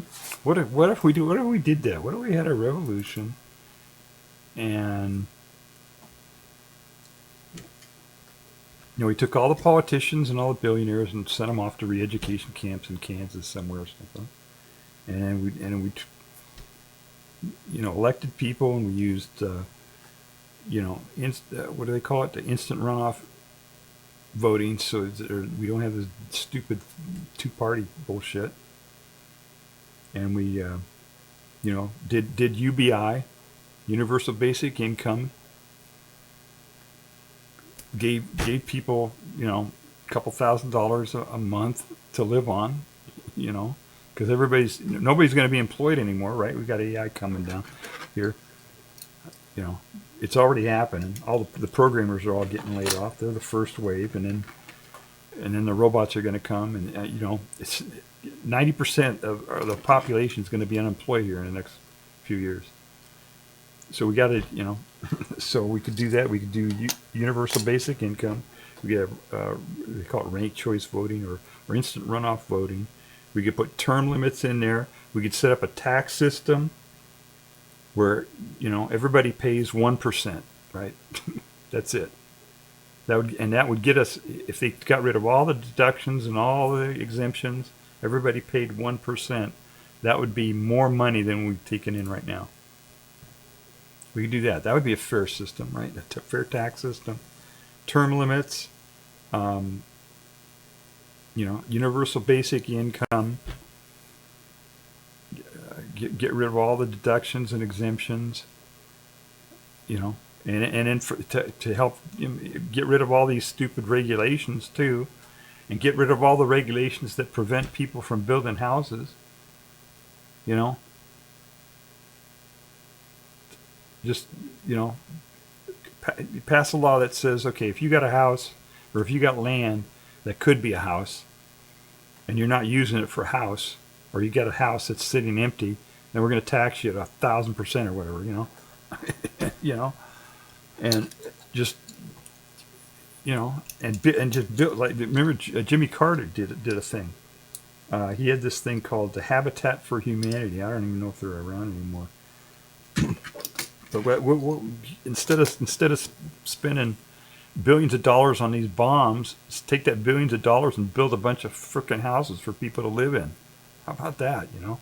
We could do all this stuff. We could change the whole system so that there's no incentive to make people sick. You know, a lot of countries have done this too. There are countries that have done this, that, you know, set it up so they don't have homeless people. They don't, you know, they don't make their people sick. You know, we just had a pandemic here, and during the pandemic, they did things that they knew would make the pandemic worse, but they did them anyway because they wanted to make more people sick so they could make more money. You know, and everybody's like, "Oh, well, okay, no, we don't care." You know, come on, you know. It's not that hard. The revolution is not that hard to do. You know, we did it in the '60s. We did a revolution in the '60s. We got rid of a corrupt president. We got out of a horrible war. We passed the Civil Rights Act, the Voting Rights Act. You know, we did. There was a lot. We started the Environmental Protection Agency. You know. Well, and by the way, we went to the moon while all that was happening. You know, it's not like we can't do this stuff. You know what I mean? It's not that hard. It's just unbelievable. Why people are putting up with this, you know? It just makes no sense to me at all. I just don't understand it. You know? If you're tired of this, here's what you do. Don't go to work anymore. Call your boss, tell him you're sick for the next 3 months. Okay? Stop buying shit. Stop traveling. You know? And for God's sakes, never ever vote for a frickin' incumbent. Ever. Doesn't matter if they got a D or an R next to it. I just explained to you how Tim Kaine, a Democrat, wanted those bombs to be dropped on Iran and manipulated it to make everybody think that he didn't. You know what I'm saying? So it's not that hard. We can do this. You know? That doesn't matter though. Nobody's going to hear it because I'm on this platform that's run by a billionaire who's not going to let anybody hear what I'm saying anyway. So, but if you are hearing this, if you are an actual person, you are hearing this, and tell somebody about it. Tell somebody, hey, we can do this. We can do a freaking revolution. It's not that hard, and there's no violence involved, and it's peaceful. We know how to do peaceful revolutions now. We've been doing it for a long time. You know, it's not that hard. But God, can you imagine how good it would be?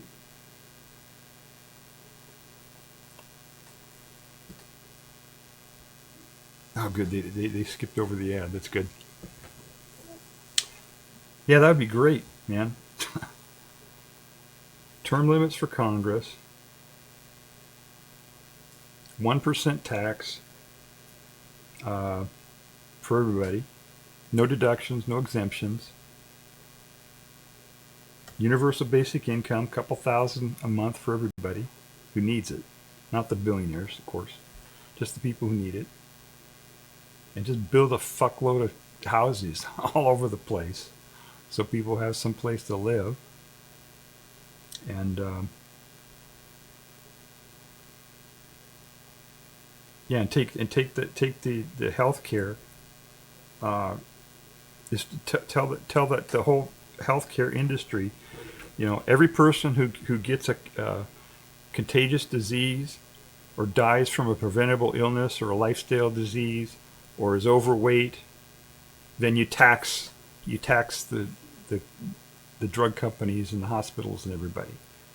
They get a tax every time somebody dies from one of those diseases. They get taxed $25 million. Okay, every time somebody gets sick from something, they get taxed $5 million per person. You know, whatever it is. So they have an incentive to make people well. You know, healthy. It's it's not that hard.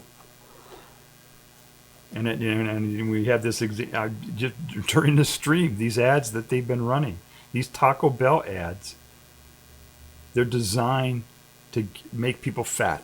That's the purpose of the ad. Okay, they play this, they show this food and people eating the food and all this shit, and they ring a bell like a Pavlovian bell, trying to make people eat more and eat more and eat more so they get fat and buy drugs from the drug companies, It's just ridiculous. I don't know why we put up with this. All right, let's do something else here. Let's okay. I'll read some of my. Can you tell I'm in a mood here? This whole week I've kind of been that way. In this mood here. We'll read some of my comments here on YouTube. I spend a lot of time. Almost every video that I watch on YouTube, I'll make a comment on it. Not everyone, but half of them at least. I comment. I type into the comment thing and the ads on the videos to just give my reaction to whatever it is.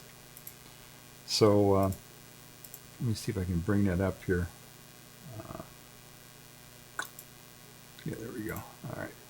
Can you see that? Yeah. So and when I make a comment, I copy it and put it into this Word document, or my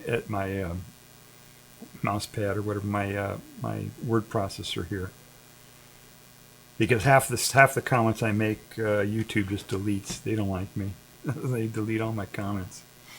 But this guy here's the last comment I made was on this video, Big Think. I don't know what it is. It's some sort of billionaire propaganda thing, I think. I don't know what it is. Big Think. Sam Harris. I don't really know who he is.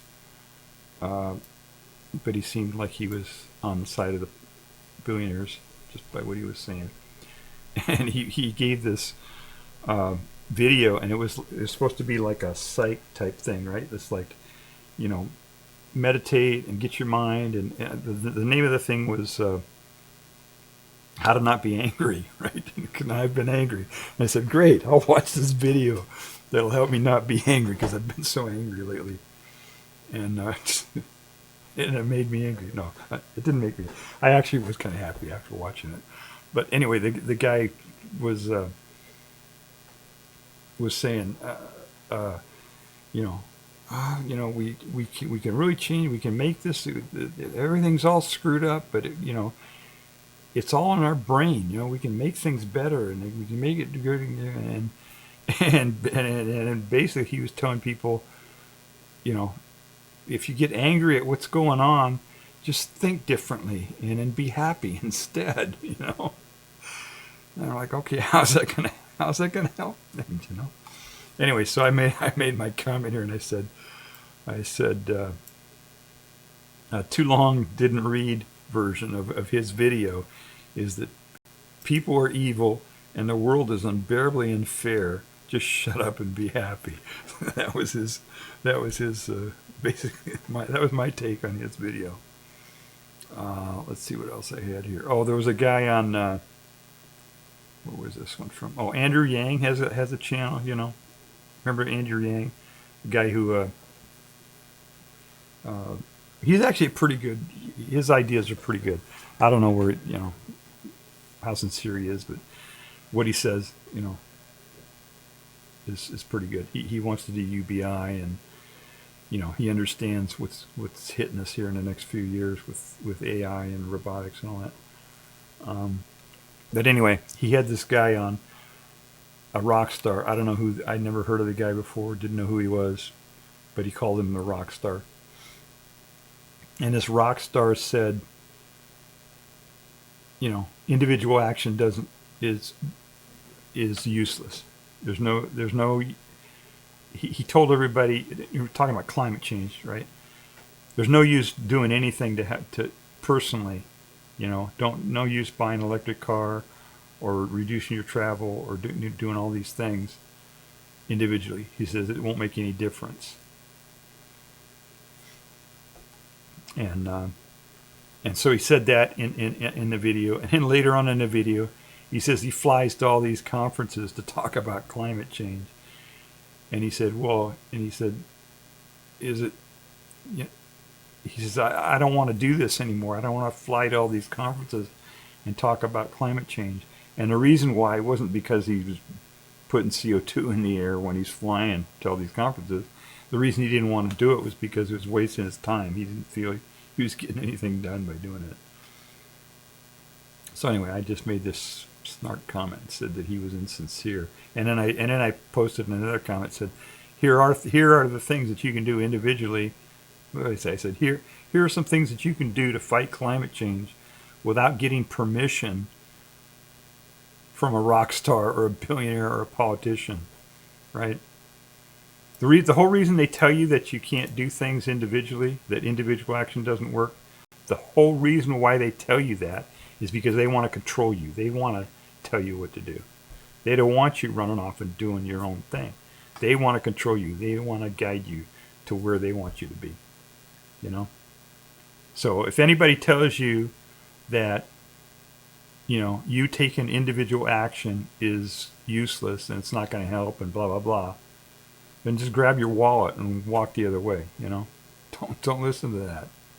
Because they're trying to guide you. They're trying to, you know, get you to do things their way, you know? Do it yourself, you know? You can do all this stuff.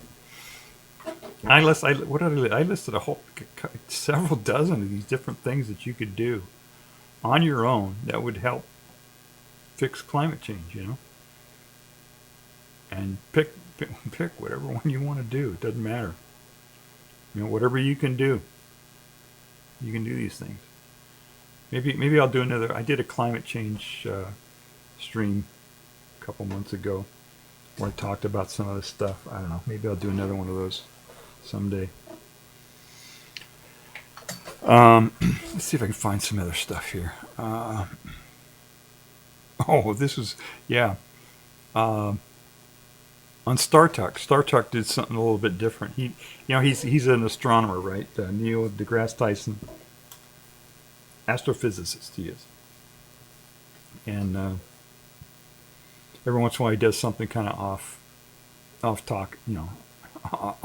topic from science and stuff. And he did one on media, and he tied it in. He said, "How science can fix media." I mean, right? He just wanted to talk about media, but he used that to tie it in. All right, so, and what did I say? Okay, here's my comment. Okay, I said the media isn't broken as long as we have free speech, which is true. As long as we keep free speech, and we have an educated public. So I said, as long as we have free speech, but the system needs to educate needs an educated public, right?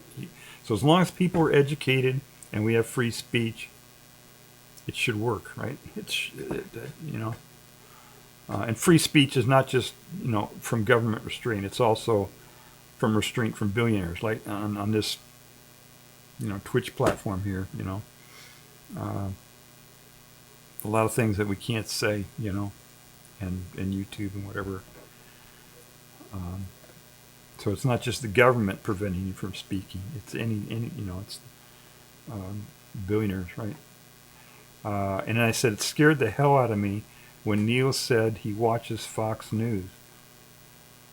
He's during this interview or this presentation or whatever.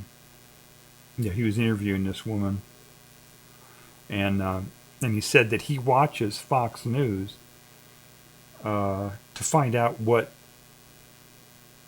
the dummies are watching, you know what I mean? So he can kind of understand where people are coming from who are a little bit different, low information voters, they call them, I guess. I don't know. And he says he watches Fox News for that purpose. And I said it scared the hell out of me to hear him say that, because I said first you shouldn't support them, right? If you watch the thing, you're supporting them, right? They're getting ads, or you're getting counted somehow, right? If you're watching them. And I said second, you are susceptible to manipulation, even if you know they are trying to manipulate you. Don't ever watch old media, mainstream media here.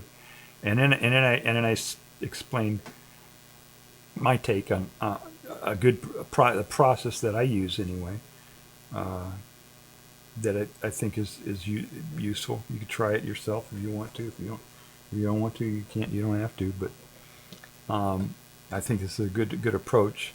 And the way I do it is I just look at as many sources I can of news, right? I get to get email, all these emails that I get, and I go to various websites and news, just all kinds of places, right? Social media, anything, and I try to discover new things that are happening, you know. So, and then once I find something, something new that I hadn't heard of, then I figure out if it's worth pursuing, if it's a real story, right? If it's, like just before the stream here, I was going through and somebody said something about P. Diddy. P. Diddy? I think that's who it is. P. Diddy is having some legal problems. I have no idea what that's about, and I don't give a fuck. I don't care, right? I don't care what some celebrity is, latest legal problems they're having. I don't care, it doesn't matter. It's a distraction. It's just to use up the oxygen in a room so you don't figure out that Tim Kaine is actually wants us to drop bombs on Iran. That's what that's for. So once you discover stories, you put them through your own little filter and figure out if it's a real story or not. And 99% of them are going to be like that. They're going to be, puppy stories or whatever, stuff that just doesn't affect anybody. And a good criteria to figure out if it's a real story is one, does it affect the billionaires at all, right? If it can any way harm a billionaire, you're not going to hear about it on mainstream media. So that's one way to do it. Does it affect you? How does it affect? Does it affect peace? Does it harm people? Is it going to harm people? That sort of thing. That's not somebody's going through a divorce or whatever. Who cares, right? And then once you get that, then you dig into the story, and you try to find. Don't just read the source that you've discovered the story through. You hear about the story, then actively go out and find out the facts of what the story is about. I like using Wikipedia because it's crowdsourced, and anybody who goes to Wikipedia, if they see something that ain't right, they can say, and it's a good way to flesh out the facts that way. And so that's the next thing. Once you find a story that's worth pursuing, then go and find the original sources from where the story came from, and find out what the real story is. Find out what actually happened yourself, rather than relying on some reporter or something. Okay, we got an ad here starting pretty soon, maybe. I don't know. We'll see. Anyway, I thought that was kind of. And then I made a stupid comment here. I know you can read that. It's stupid. It's just snarky. I'm just in a snarky mood on some of these comments here. All right, so I think the ad's going to start here pretty soon. I'll try to find another one here while the ad's on. Let's see. Gravity. Oh, okay. Yeah, that was something.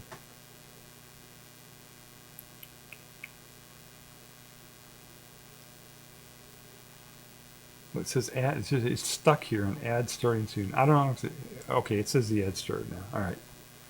Let's see if it does an ad. Content warning. Ads coming. It might have food. Did they play them? Yeah.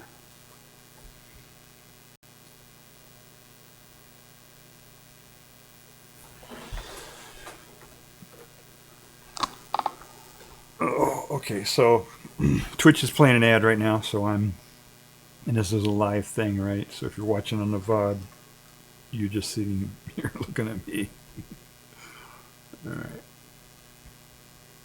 I'll try to find another thing to talk about here.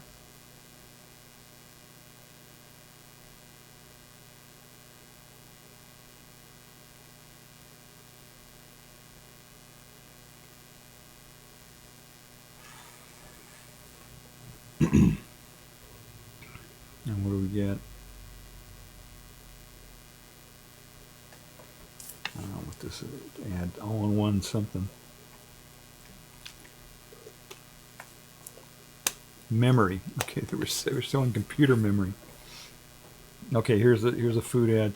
Turn away. Don't look at this. You're not seeing me anyway. It's a food ad of some sort. All right. Okay, I think this is the last ad. Some sports, something about sports. Looks like.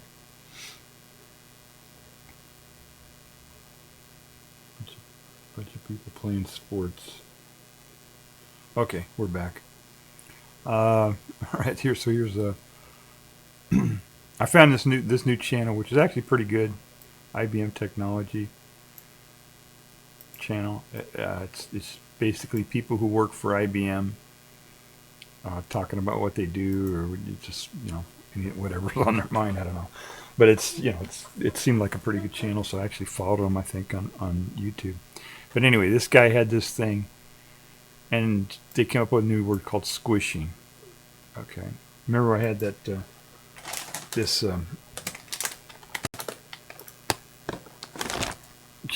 QR code. Where is it here? So they what they can do when you see a QR code like that, you don't know, it doesn't print out the actual URL. You just get it's not human readable, right? So you got to point your device at it or whatever, and it sends you off to a website somewhere, but you can't see where you're going ahead of time. I guess there's some apps that allow you to do that, where it'll scan it and actually show you where you're going, and you can say okay and or whatever. But anyway, this guy did a whole video about this, saying that people will take make their own QR codes on stickers, at a restaurant or something, and stick it over the one that's the official one, so it'll bring people to some other website or whatever.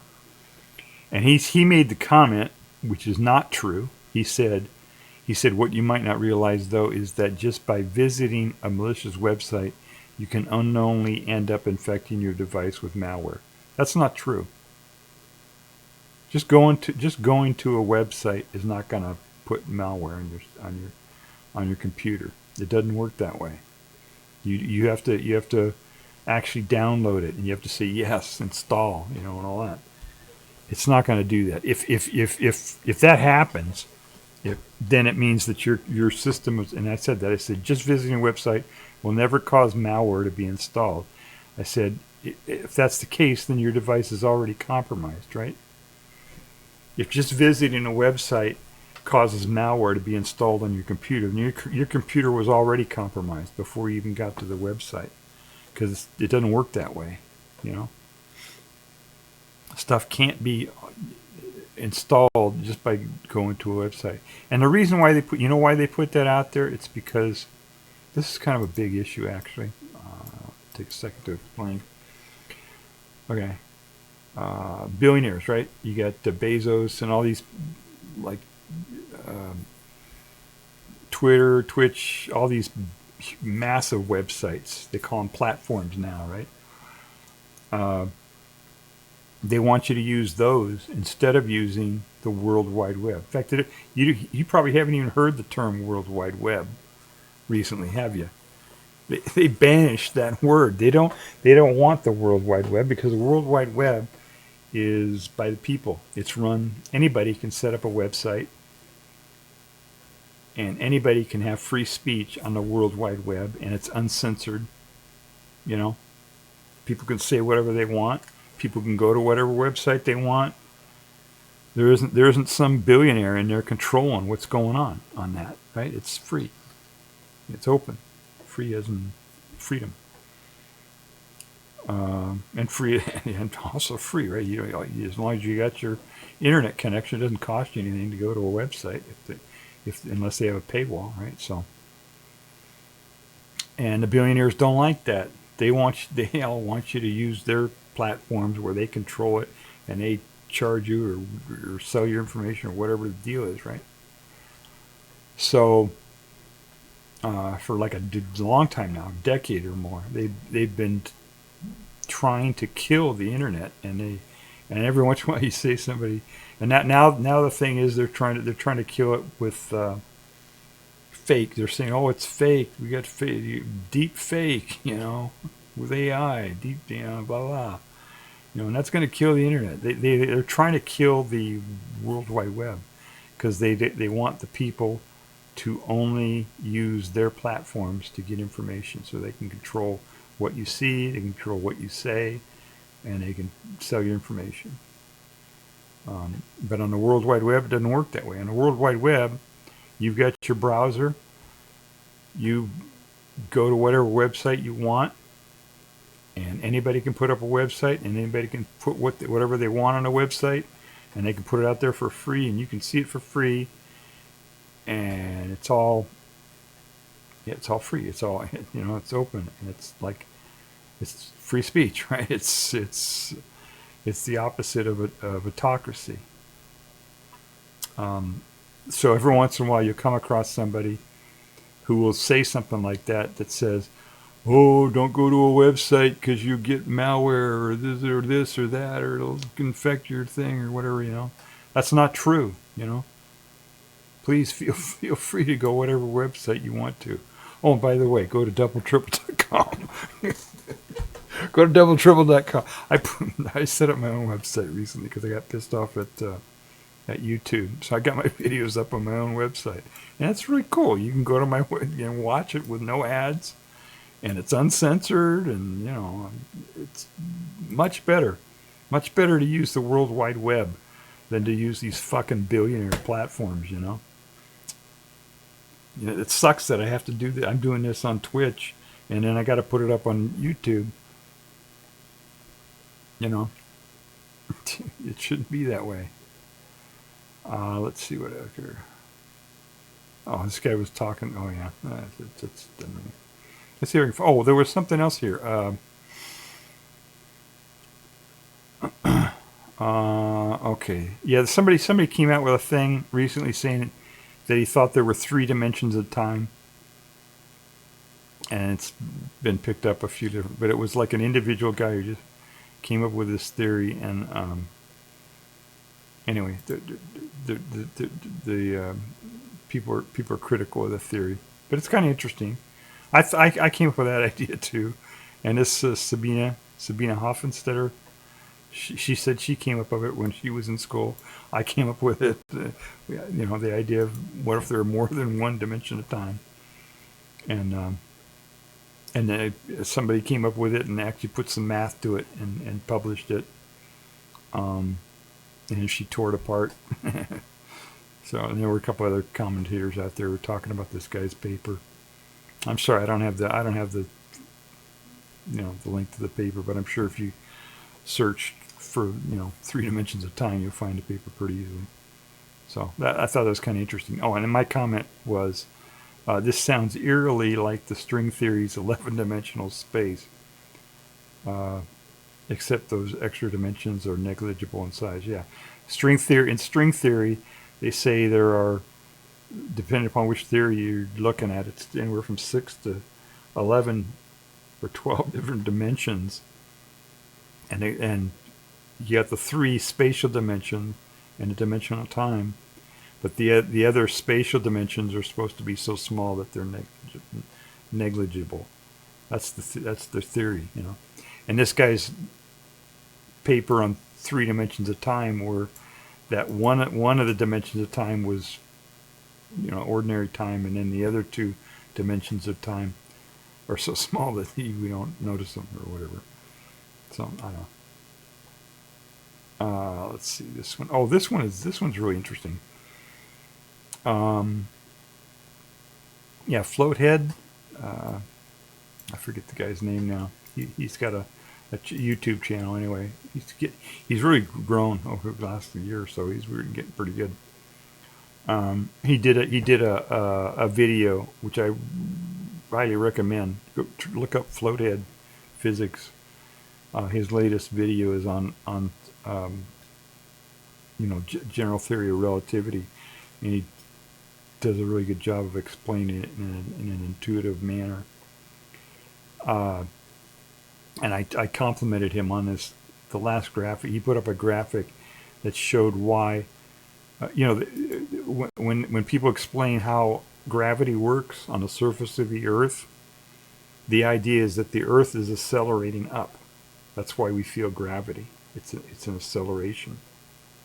So think of the Earth as if the Earth is accelerating up, and so you're being pushed down to the Earth, and that's how it works. But the objection of trying to think of it that way is that the Earth would just expand if that was the case, right? Because it would, right? If it's accelerating out, it would expand.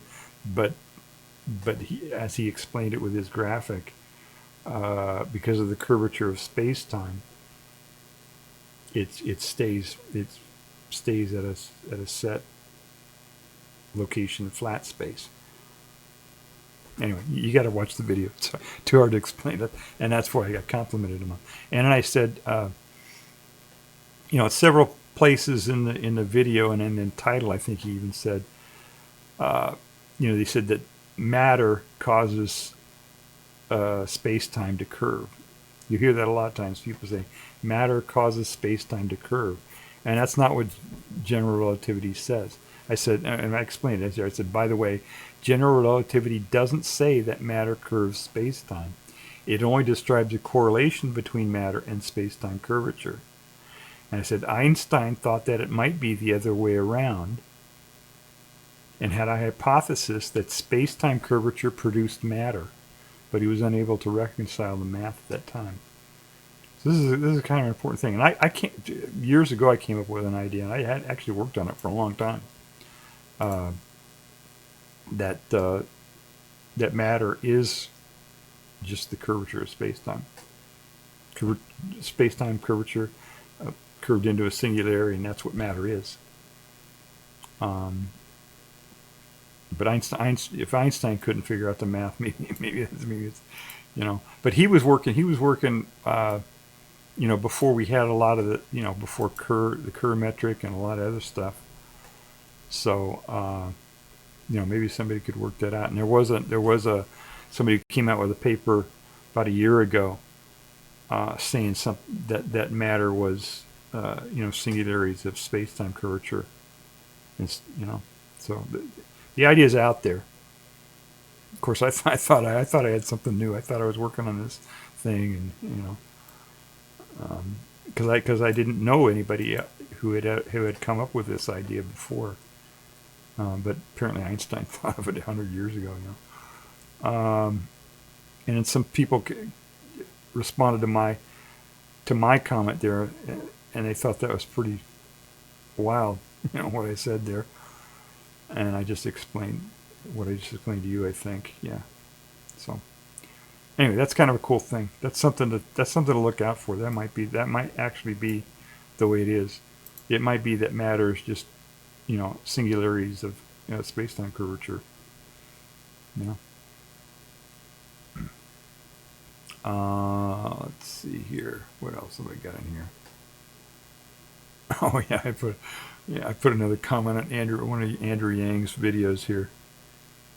I said after the revolution, he made a comment in his video and said that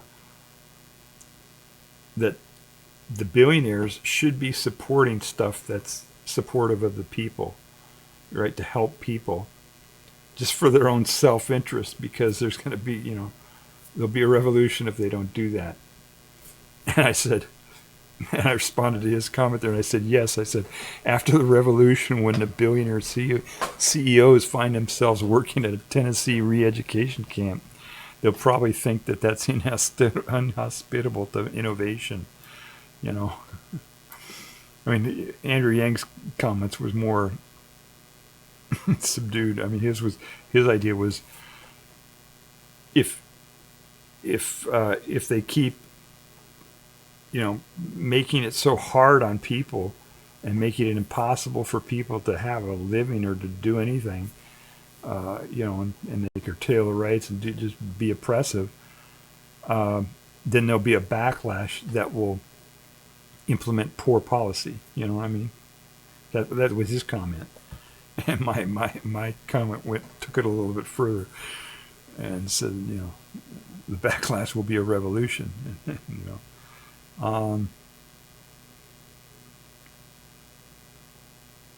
don't know what this one here. I made it come here. I said, we were trying to. Everybody talks about a final theory, a final theory of physics. A theory of everything. You know what I mean? Everybody wants to come up with the final theory, right? The final theory of physics. And I made the comment. I said the final theory will be the last theory published before humans go extinct, right? It's like, I don't know if people understood that, but what I was saying is, we never get it right, right? We're always the theory is always wrong, and then we tune it up and get it a little bit better when we get more. There's always another theory, right? Keeps going. Anyway, I got an ad coming here. I don't know if it's running or not.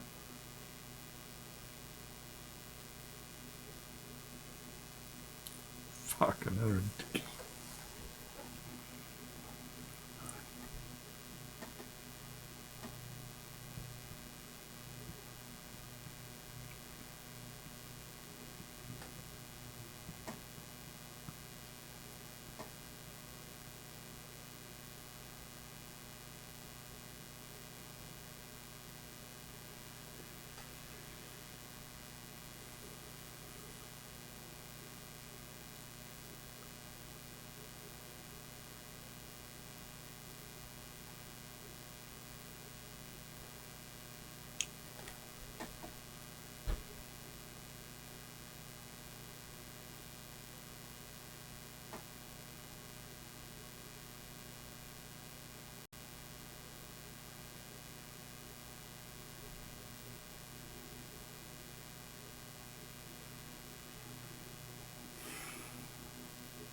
Okay, I think it's done.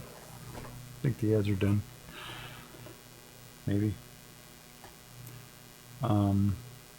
Yeah, they played a food ad there. They played another food. Did you see how they do that in those food ads? They show people eating the food and all that stuff, And then they played a ad for Square, this payment system, And even that one, they had pictures of food, trying to get people to eat more. Let's see here. I got one here. Somebody did a. Was it Fermilab? I don't know which one this was. Yeah, it was Fermilab, and he was trying to explain time. Yeah, good luck with that. But he was trying to explain time, I guess. Let's see. Oh, yeah. He was talking about entropy. A lot of time when people talk about time, they talk about entropy as being the thing that gives time an arrow. And I don't think that's it. I think it's something else that gives time an arrow because, I explained it right here. I said, I don't think that entropy is a candidate for the definition of time yet. Okay.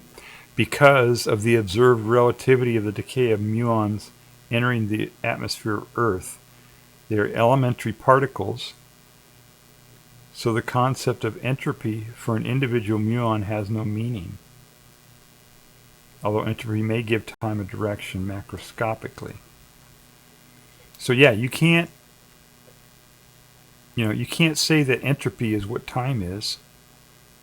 Or that it even gives time a direction on a quantum level for sure. Macroscopically maybe, but on a quantum level you can't do that because of the way elementary particles react to to special relativity. You know, there's time going on in the elementary particle itself, so that ain't it.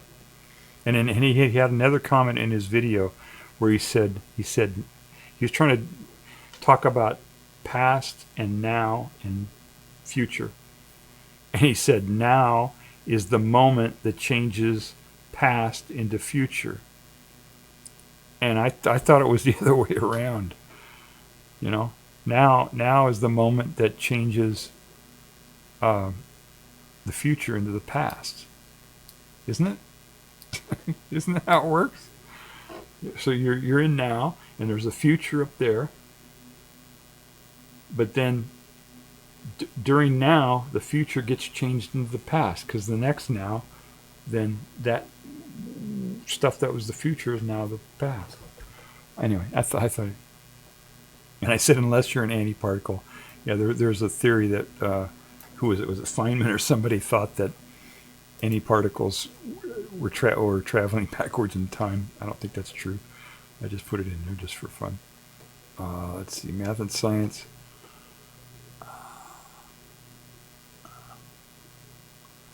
Oh, this guy, yeah, YouTube was messing with this guy's video big time. It was really messing up technically. So I just left a comment for the guy to let him know. I should go back and see if they fixed that. Let's see.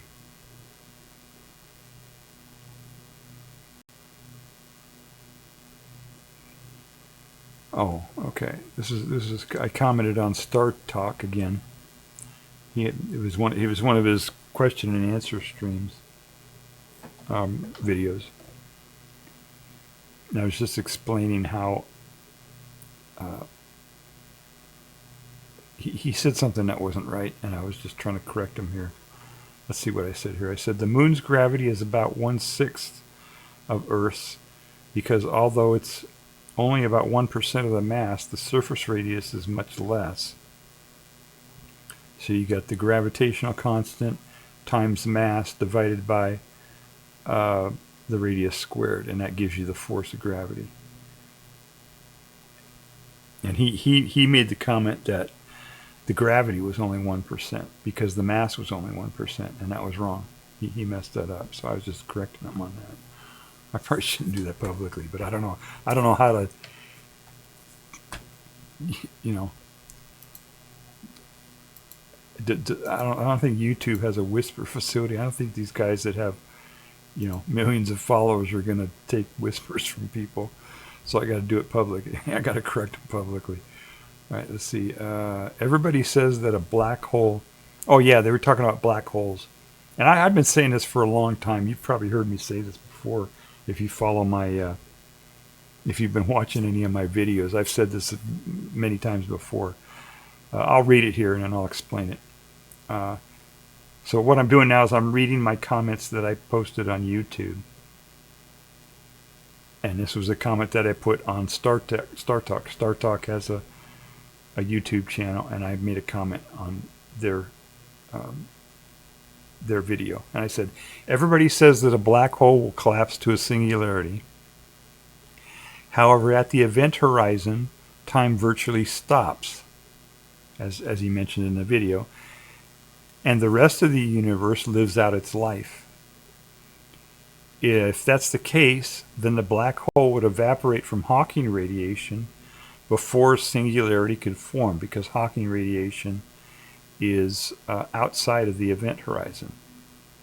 And I said, what am I getting wrong here? I wonder if anybody responded to that. Anyway, I've been saying this for a while now, that there are no singularities in a black hole. Maybe the event horizon itself is a singularity of time, but it's not a spatial singularity. It's not like it's crushing down to an infinitesimal point, you know, because time virtually stops, so it would not continue crushing, as I explained there. I don't know if that's makes sense. But I've explained this a bunch of times. And Hawking radiation is not at the event horizon. Maybe I should let me get my my little sketch pad out here. And let's see. Oh shit, I don't even have it plugged in. Or maybe I should wait till the next commercial to do this. I can do this now.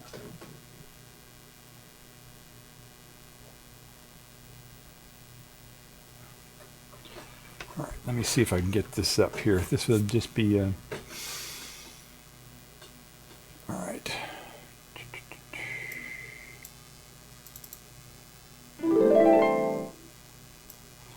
All right. What I'm trying to do right now is I'm trying to open up my my little tablet here, my my graphic tablet, so I can explain some stuff here about black holes. That I don't hear people talking about this, so I want to talk about it and figure out why nobody else is talking about it, what I don't get about it, or maybe I did come up with something new here. All right, let's see. All right, so what I need to do here is I got to try to get this thing here. Oh, there we go. There we go. Okay, so this may have been what I was. No, this is. All right, so is this working? All right, I need to do a new thing.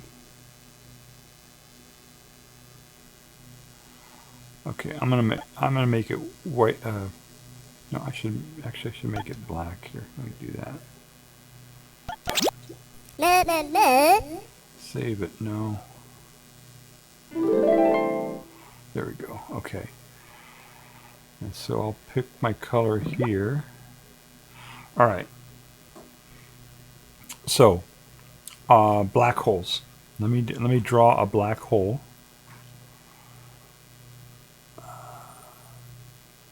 Shapes. Is that what I need here? Lines.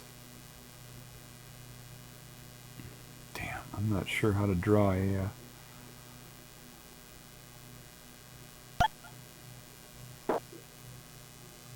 No, that's not it. God damn it. Alright, let me undo that. Shapes. Oh, here we go. Okay, circle. I haven't used this thing in a while, so I'm going to be. Oh, and it's messed up. It's got my. God damn, it's going to be. All right. So this. Let's say this is a black hole.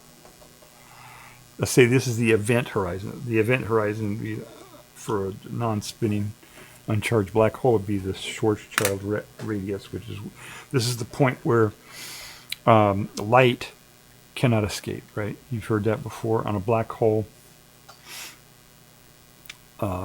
So you imagine outside of here, if you go far enough away from this where there's no gravity, that means there's no space-time curvature. I mean, there's always a little bit, right? But as you get closer to the black hole, space-time curves more and more and more. And, throughout space, in a vacuum, there are constantly fluctuations in space, and the fluctuations cause what they call virtual particles to come into existence. So if you imagine way out here somewhere, oh shit, god damn it, man. So there are fluctuations in fields. Damn, this is really a bitch. This is not doing what I wanted to do at all. So there are fluctuations happening in the vacuum of space all the time, all over the place. And if they're big enough, they can create a particle. And because of symmetry, they have to create a particle and an antiparticle. They create two particles. And one here and one here, say, okay? And then when they create them, those two particles come together and and because one's an anti, right, they annihilate each other, and then it goes back to just being vacuum of space again. And that's happening all the time, all the time. And a particle is not just a dot. A particle is a wave, right? When in physics, when they use the word particle, they mean wave. It's a wave function. You know what I'm saying? Physics does this. They use words that are different that don't mean what they sound like all the time. So particle is not like a particle sand. It's not a thing, right? It's a wave in a field. That's what a particle is. That's what the word means. It's a wave. So when the vacuum of space, or just the normal, what they call just ordinary empty space, the fields, when they fluctuate enough, you get a wave that makes a particle wave and an antiparticle wave, and then they annihilate each other and go back to just being ordinary vacuum, right?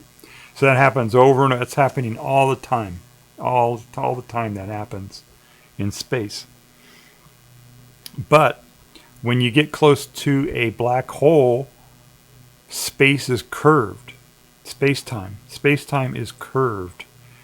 And the closer you get to the black hole, you can think of it as being steeper. The steeper, the more acute the curvature is.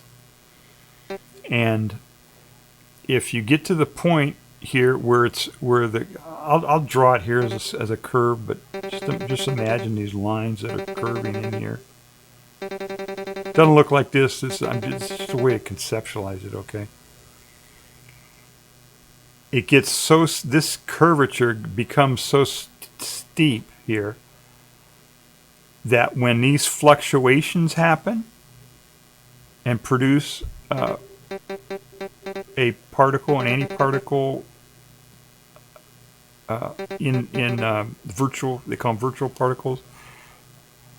When that happens, this curvature of space-time is so steep that one of them goes this way and one goes this way. Have you ever heard of this thing that spaghettification? You heard of that? This spaghettification, when you fall into a black, you've heard of this before, I'm sure, right?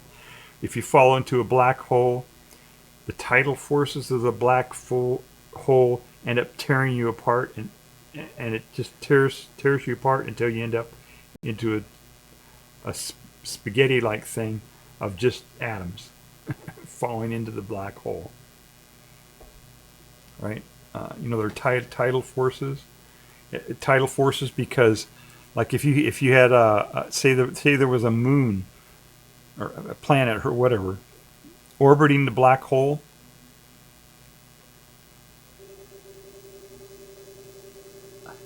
it would be elongated like this, because if you're closer to the black hole, the gravity's stronger here,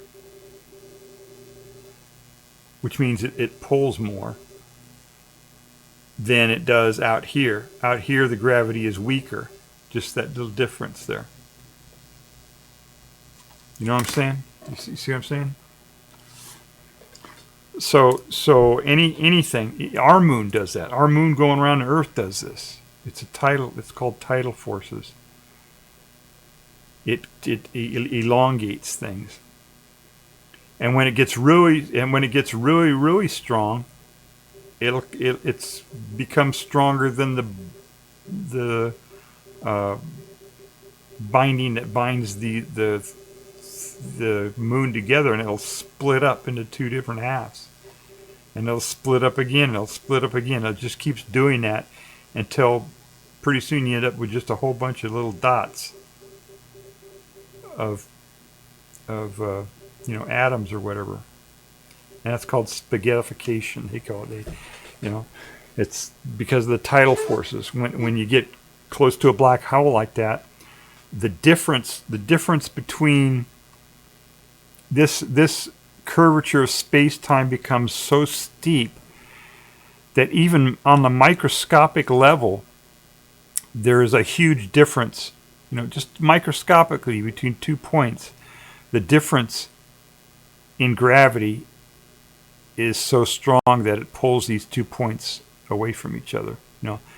This one, this point here. Oh shit! I got a goddamn ad. Oh, this is frustrating. I got into my whole thing there, and I forgot to check for ads. All right, sorry. If you're watching this on the VOD, I got to interrupt what I'm doing here for a second for the folks who are watching live, if anybody is.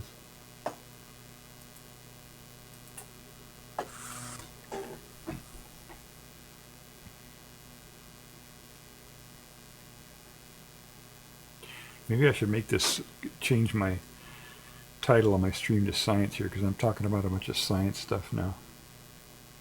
All right, so when you get to, all right, where was I here? So the curvature becomes so steep that even on a microscopic level here, the difference in gravity at this point is much stronger than the difference of gravity, even just a microscopic distance further away from the black hole. You know what I'm saying?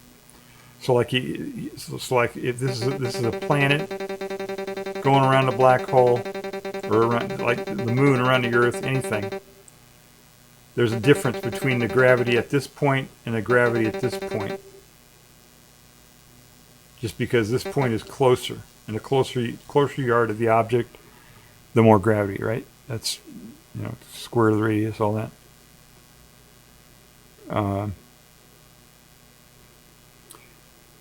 But in a black hole, that change in gravity, that steepness in the curvature of space-time, the change in gravity is so steep that even on a microscopic level, this gravity between this point and this point is so much that it pulls these points apart, away from each other. This one gets pulled in a lot more quickly than this one, and it just pulls them apart. So that's the base cause of Hawking radiation.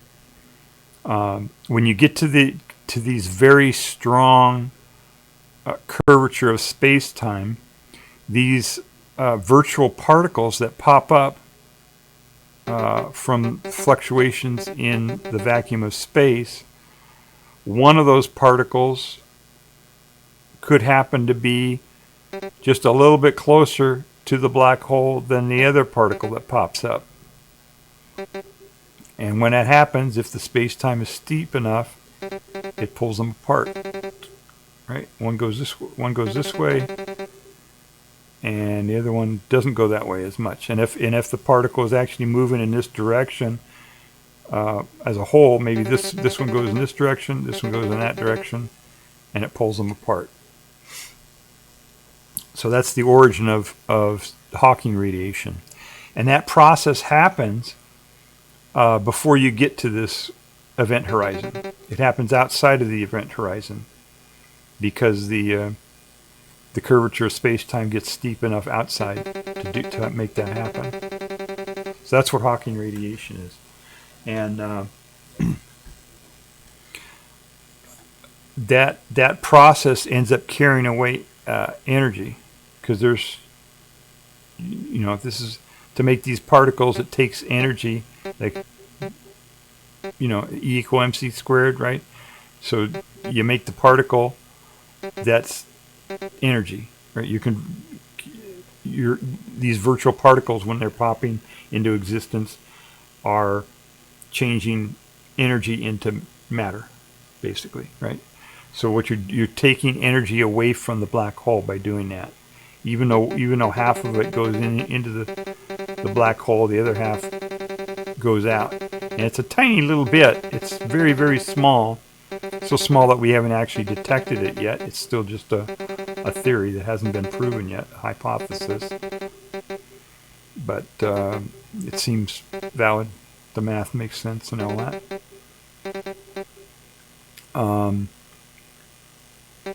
But this process of this whole process called Hawking radiation, they believe will cause the black holes to eventually evaporate over time, over a long period of time, very long period of time.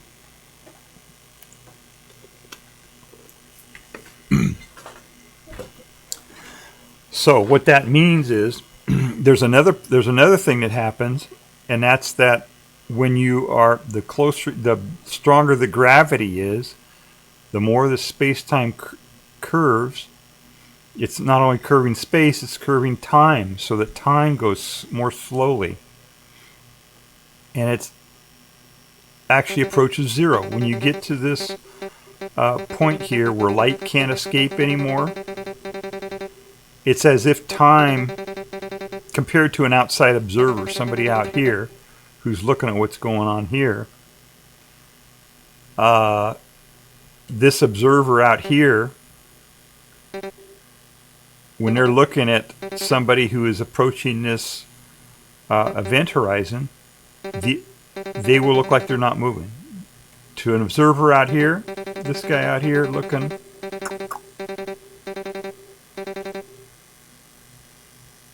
this guy looking at this guy, to this observer outside, this guy is not moving. He's just frozen. Because time slows down. Relative time slows down for him. And it works the other way around. To this guy here, I'm saying guy, all right, observer. I'm using these words. They're used in physics, but they're not. You couldn't have, right? No, there could be no person, right? Because they'd be torn apart.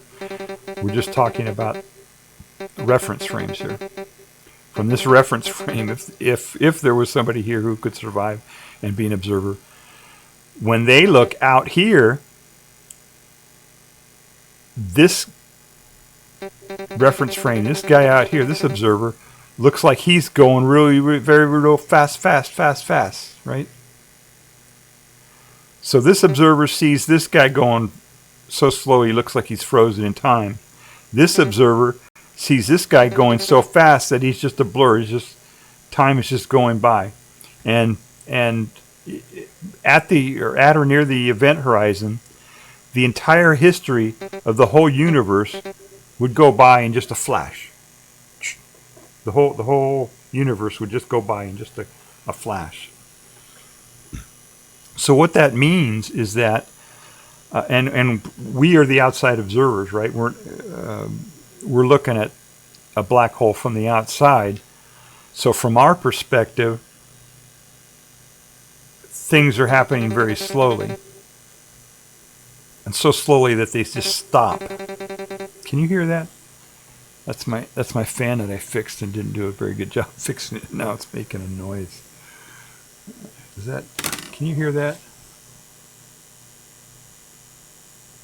No, you can't. I don't think you can hear that too much.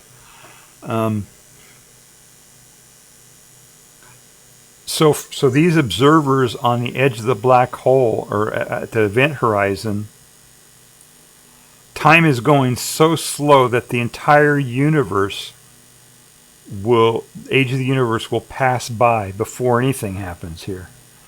Before this collapses to a singularity, before anything happens, everything just freezes here at the event horizon.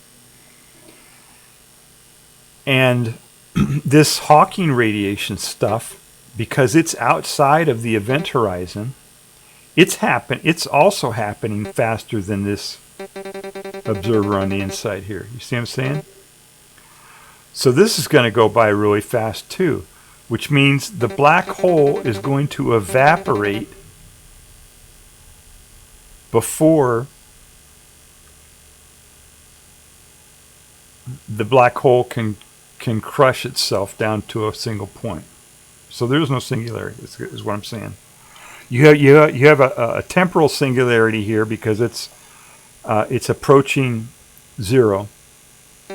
Asymptotically, time is approaching zero, so it looks like it's frozen. So in that sense, you have a singularity at the event horizon. But inside the black hole, no, there's nothing. It's not collapsing down to a single point. That doesn't happen. It can't happen because of what I just said. Anyway, I haven't heard anybody else explain it that way. If anybody else knows of as somebody who has explained that, I'd like to hear that. To see what somebody else's take is on that. And maybe know if somebody has actually done the math on that, you know. When they do all the math, they don't actually think it out that way. They just do with the symbols and stuff like that, but they don't think it. They don't think out the relativity of the thing. Can you hear that? That sounds like.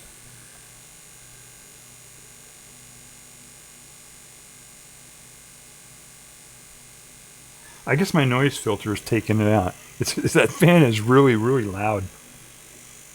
You know what I'm gonna do? I'm gonna fix that right now. Let's see. All right, I got to be right back here. Just a second. Maybe I should do this during a commercial. Yeah, let me wait until a commercial, and I'll fix that. All right. So yeah, it doesn't crush down to a point. That doesn't happen. There's no singularity there. There's in a sense there's a temporal singularity here because of the way time approaches zero, and space curves approaching zero at the event horizon, but not inside. You know. So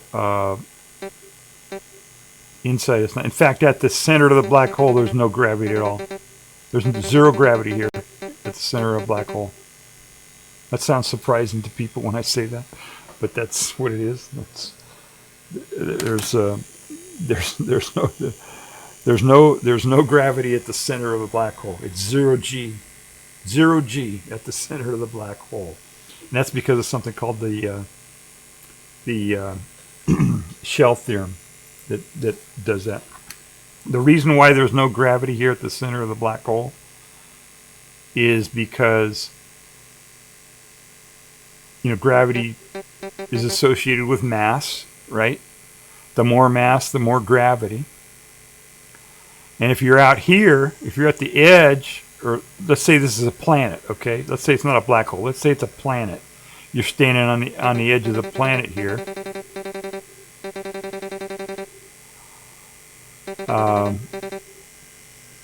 Gravity, you're going to feel the gravity from all this mass here below you, right?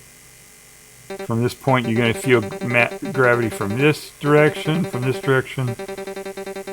but it's all generally, the acceleration is in one direction.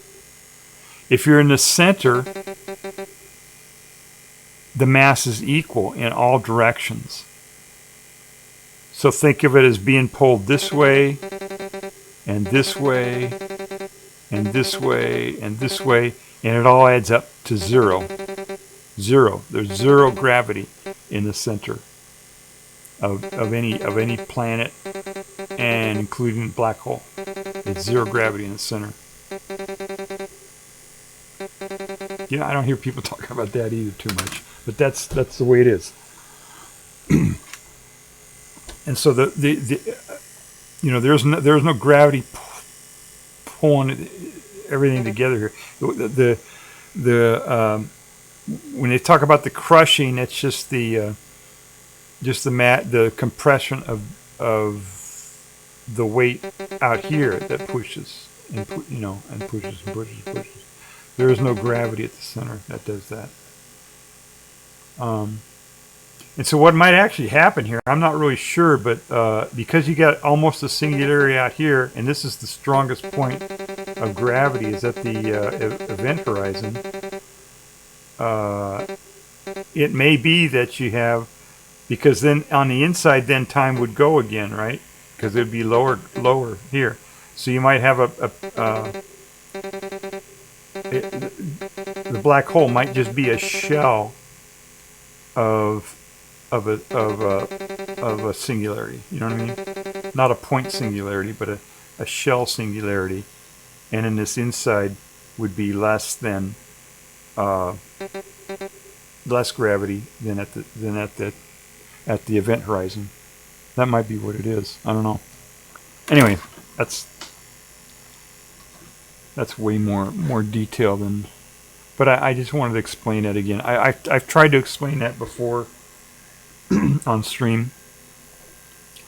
I don't know if I was successful this time or not. Probably not. But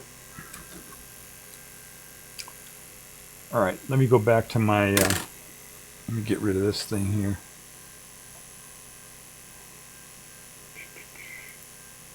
All right. And I'll try to go back to my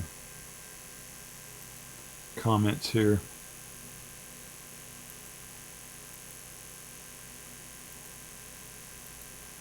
There we go. All right. Yeah, that's I try all that. I tried to say that in this one little, 3-sentence thing here on this comment, but it didn't. Yeah, I didn't get into the detail there. I'm sure he understood. If he read the comment, I don't know if he even read the comment, but if he did read the comment, he would understand, because he's an astrophysicist, right? He would understand that, what I said there.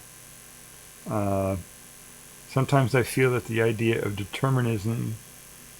Oh, yeah. This is a comment.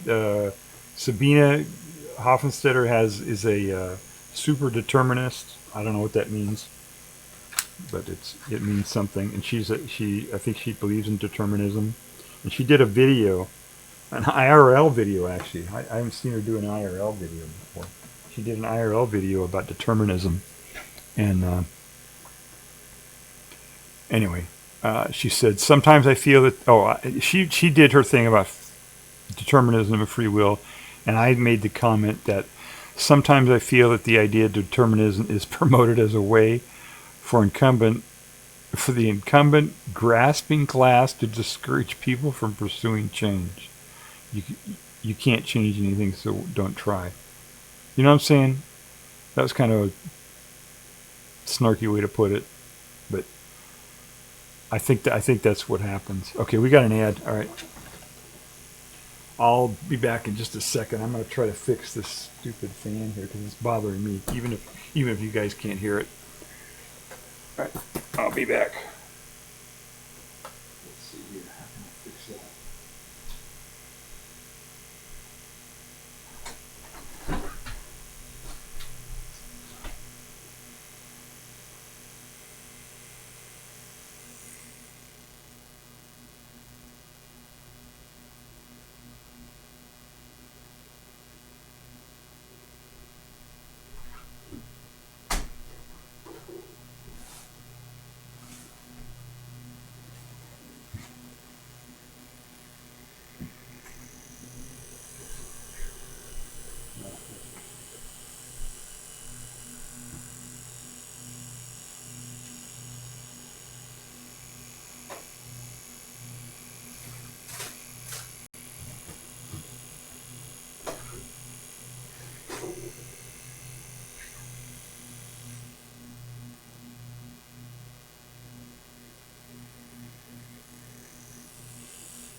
Okay.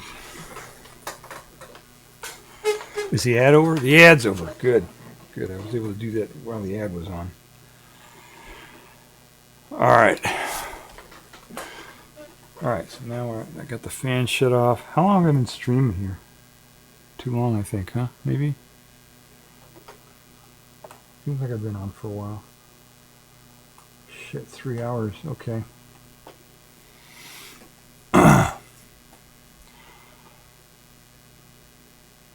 So anyway, I just made this another snarky comment. Okay. Yeah. I said, even if the future is determined, if there's hard determinism, absolute knowledge of it is uncertain, and perhaps even unknowable. This is enough to live our lives as if we have agency. That's what I said there. Which I think is a good way to do it. So it's like even if there is determinism, even if everything's going to happen the way it's going to happen, we don't know. We don't know that it's going to happen. I think that's a concept in philosophy is knowing. If you don't know, even if there's determinism, if it's not knowable, then you can act as if there is no determinism. You know what I mean?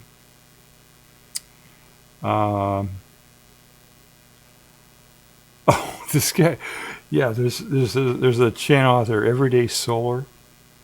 This guy did a video,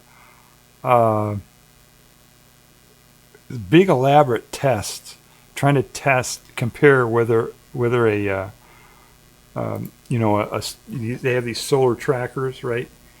You put a solar panel on a tracker that tracks the sun, so that it's perpendicular, always perpendicular to the sun, so it gets the highest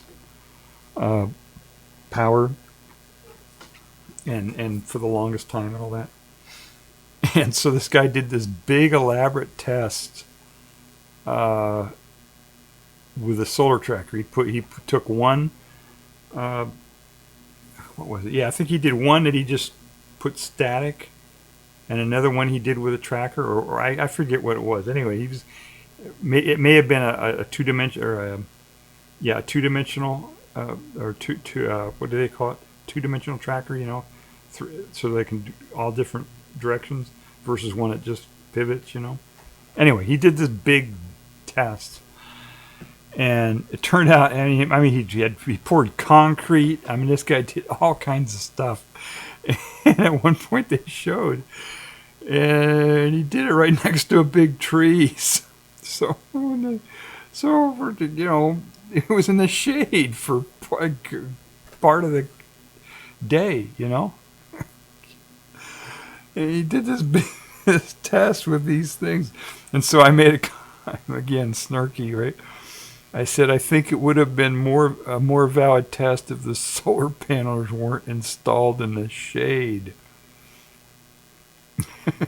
So that was... I couldn't believe this guy did this whole big thing. And he made a comment even in a video. He said something about it. He said, oh yeah, it's in the shade for a couple hours during in the morning or where, so anyway. It was just funny,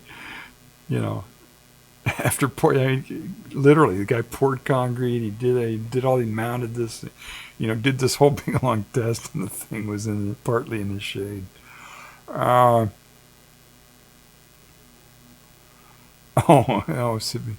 Sabina Hoffenstetter. I sometimes watch her stream. Her video. Well, she puts out a lot. She's very prolific. She does a video every day, just about. So, let's see. Yeah, she did a video about empty space, and she made a comment in the video. She said, I wonder why I haven't talked about this before. And I said, no, you have. I left a comment and said, yeah, you've talked about this before. And I posted 3 different times that she'd already talked about that subject. So I imagine it's kind of hard to keep track if you're doing a video every day. It's hard to keep track of what you do. I can't even remember what I've done. I do 2 streams a week at the most, and I don't even remember. Let's see. Future Science Pi is... Oh. All right, I did this. Oh, this is... Okay, this is...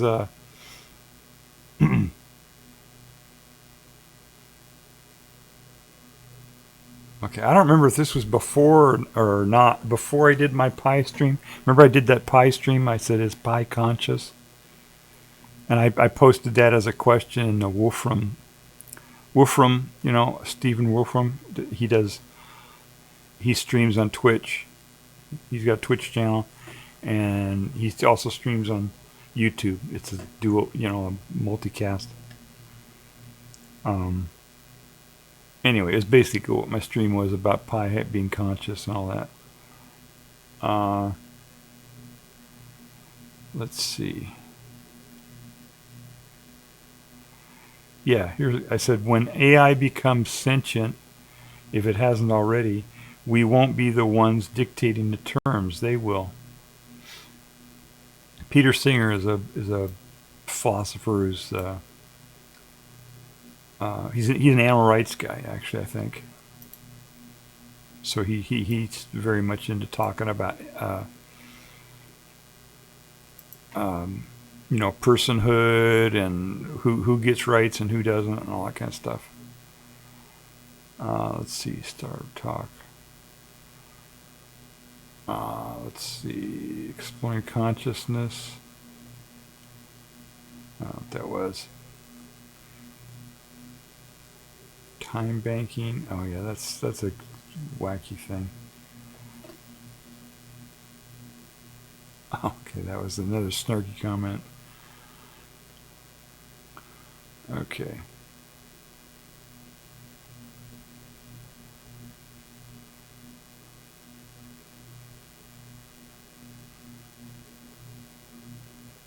Oh, okay. This guy here, dialectic philosophy. I don't know who that is. I think that's the guy who does the kind of. Anyway, he did something on gravity and time dilation and gravity, and he was kind of saying it had to do with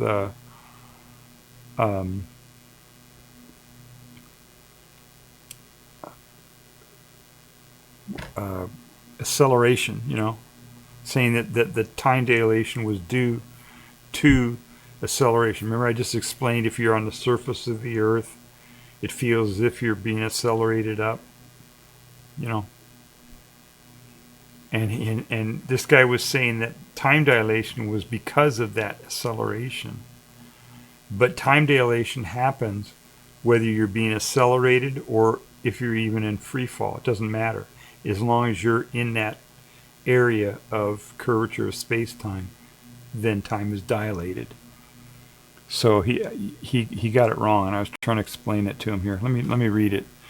The observations relative to an Earth-based observer of satellites in orbit, which are all free-falling, that's okay. So what I'm saying is we've already observed this, is what I'm saying. The observations that we've made of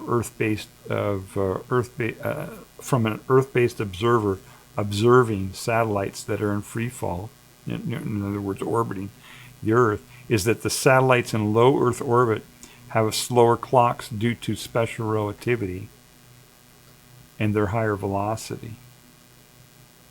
However, satellites in higher orbit have faster clocks due to general relativity and their slower velocity. So I said that gravity affects their clocks irrespective of their free fall velocity. Anyway, he said something that was wrong, and I was just correcting him on that. Let's see. Oh, how cosmic dust derailed a Nobel Prize. Oh God, I don't remember what that was. Let's see. Okay, here's someone, Heather Cox Richardson. She apparently she's famous or something. Well-known lefty, and with progressives. So she was talking about taxes, and I told her about that if you just made the tax rate 1% and you got rid of all the exemptions and deductions, it would be more money than what we're doing now. And a lot of people don't realize that. I don't know if she realized that or not, but I explained it to her. Let's see, evaporating stars. Oh, this is what I just explained. Sabina was talking about evaporating stars, and I explained about Hawking radiation, how that happens outside of the event horizon. Everybody thinks that Hawking radiation happens at the event horizon, but it doesn't. It's outside of the event horizon. Let's see. Oh, I should put this up here so you guys can see. Okay, 5 minutes to the ad. Here, you want to see what I wrote there? That's what I wrote. Okay.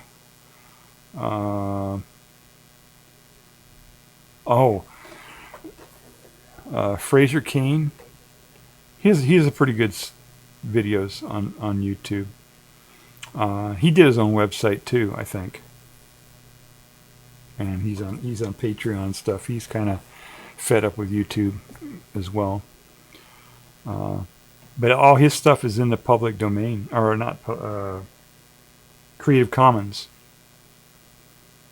So yeah, you can watch his videos if you want, or to copy him or all that. So that's very cool. So everybody should give him subscribe to his channel and support him, because he's putting his stuff out on Creative Commons license.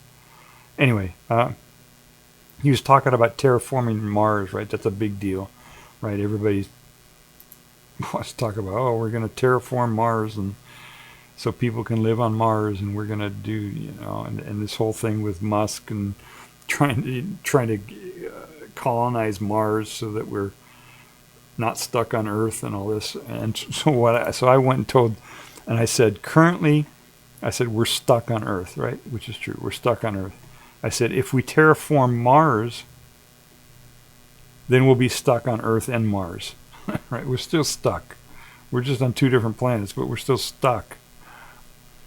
What I said is, if we re-engineer humans to live anywhere, like, if we become AIs or, computers or whatever, some non-biological species, then we're not stuck anymore. We could be out in space. We could be anywhere and still exist. We wouldn't be stuck anywhere. We wouldn't be stuck on Mars. We wouldn't be stuck on Earth. We wouldn't be stuck anywhere. I said we could go anywhere in the Milky Way, and I said that approach, pursuing this, whatever they call it, transhumanism or whatever. I think that makes much more sense than trying to terraform planets to fit our stupid, fragile biology. You know what I mean?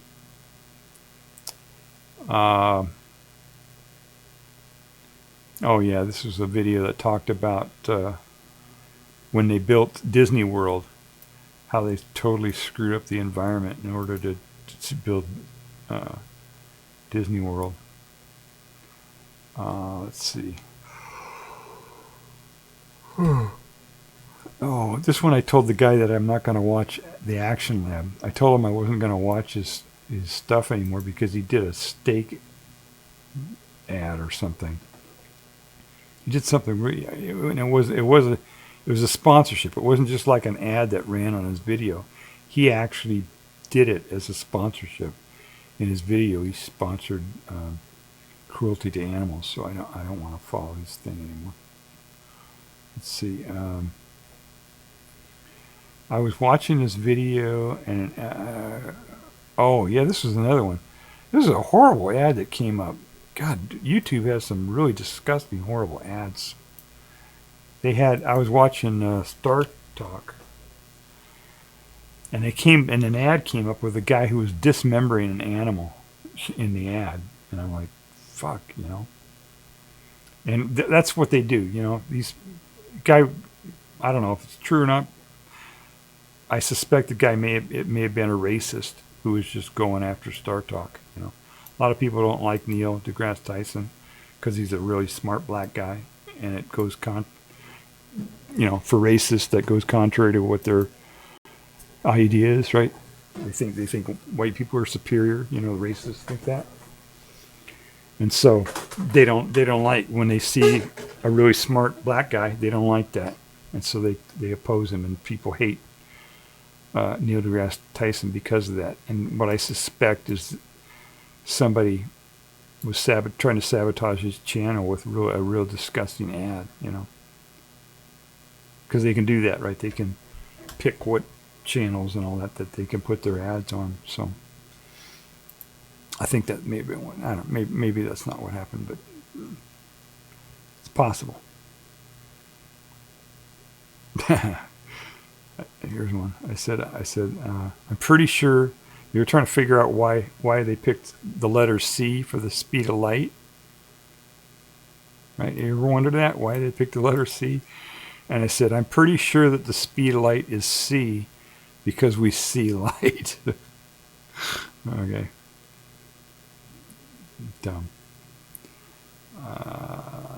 Okay, okay, we got an ad starting pretty soon. I should.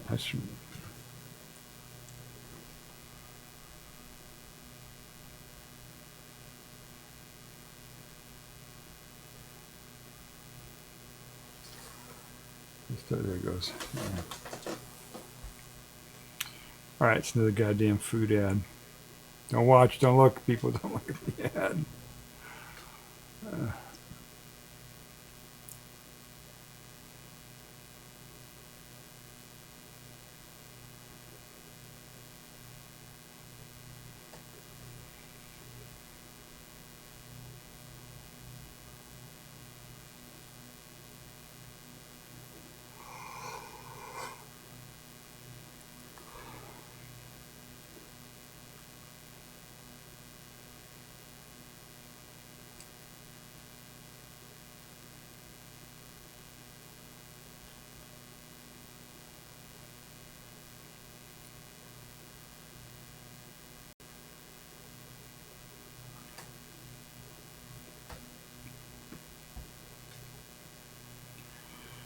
Okay, an IKEA ad, a food ad, something else. I don't know what this is. Another food ad. God, they're terrible, man. It's not just a food; it's a sugary thing, you know.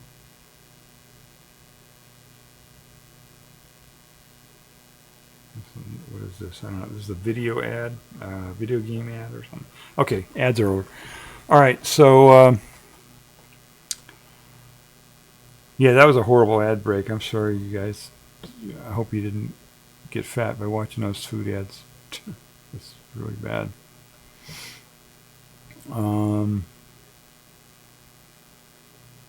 This was oh yeah, this floathead physics. I mentioned them a little bit earlier. Mahesh, that's his name. Mahesh, something. Mahesh anyway. That's his actual name. He did a video about tensors related to general relativity and all that, and I just basically wrote back to him and said, yeah, more please. I want to learn more about that. He's a real smart guy, and he does his videos in a way that makes things understandable and intuitively for people who don't understand a lot of math. So that's good. That's me. I don't understand a lot of math. Okay. Oh, this is Agility Robotics. I think I've shown their stuff before. You've seen their robots, right? The ones that look like grasshoppers. And anyway, I made a comment that I saw that at a store that I shop at, they had a robot that was walking up and down the aisles taking inventory of the stuff on the shelf, and somebody was kind of shocked that was happening already. Yeah, robots are out there, people. They got humanoid type robots now working in warehouses and stuff like that, doing what people used to do. So it's happening pretty quickly. Let's see. Okay, yeah, Sabina often does videos about energy. She did one about renewable energy from rain, which was, we already have solar. Solar is the cheapest thing out there already, and it works, and it's, there's no reason why we can't use solar to do energy, It's just storage, right? You got to get storage, but that's not a big deal.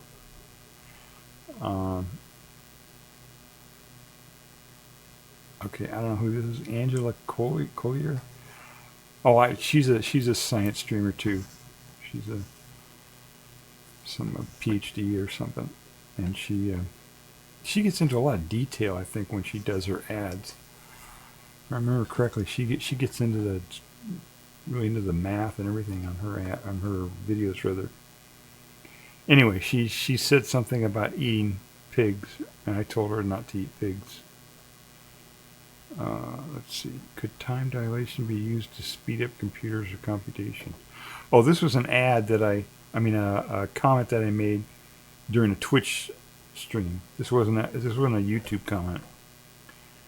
And I was trying to think, because there's such a huge time dilation between, being near a black hole and outside of a black hole.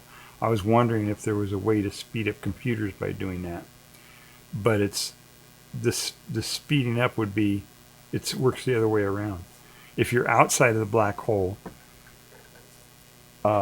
stuff runs faster compared to somebody inside the black hole. So it wouldn't help to send a computer into a black hole. I mean, you could send yourself into a black hole and leave the computer outside, and then the computer could figure something out really fast that way. But then it would be you going fast through time compared to the computer, if that makes sense. I mean, it would be you going slow in time compared to the computer. Anyway, I thought if there's ever a way that we could control that, control time like that, then we could do computation much more quickly.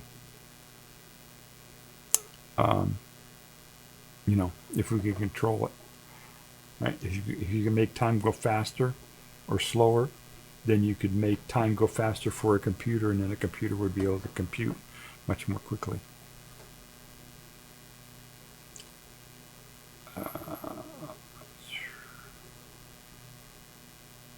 Oh yeah. All right. I was just talking about scientists. There was a thumbnail on this video that said that scientists are leaving Trump. And I said, no, they're not leaving Trump. They were never with him. No, there were no scientists who were ever with Trump. So let's see. The mean lifetime of a muon is 2.2 microseconds.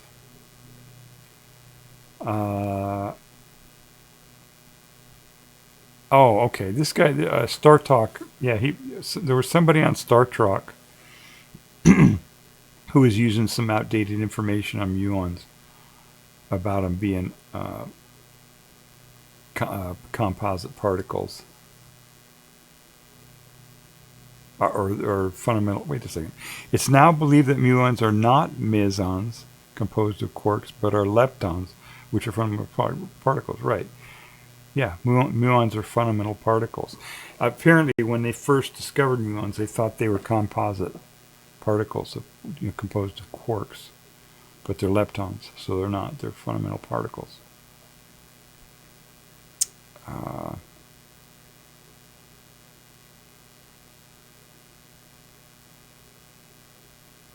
This is more on that doing calculations inside or outside of a black hole.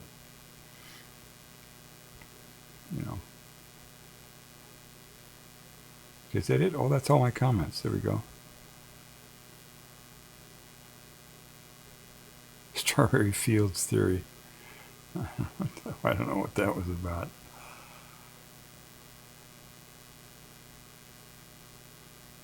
New theory explains electric force as part of gravity. So I was just telling Sabina that she was smart, because she is smart. Oh shit, I forgot to here you can look at all my comments here that I was just talking about.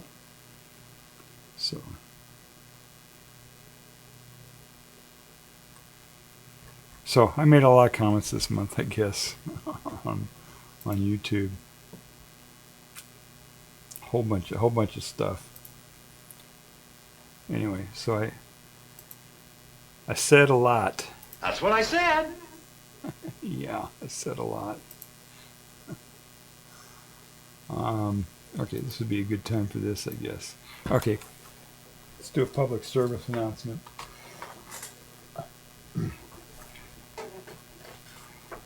Still a lot of people dying from COVID. So if you're around other people, the most effective way to prevent the infection and spread of the COVID virus is to wear an N95 mask.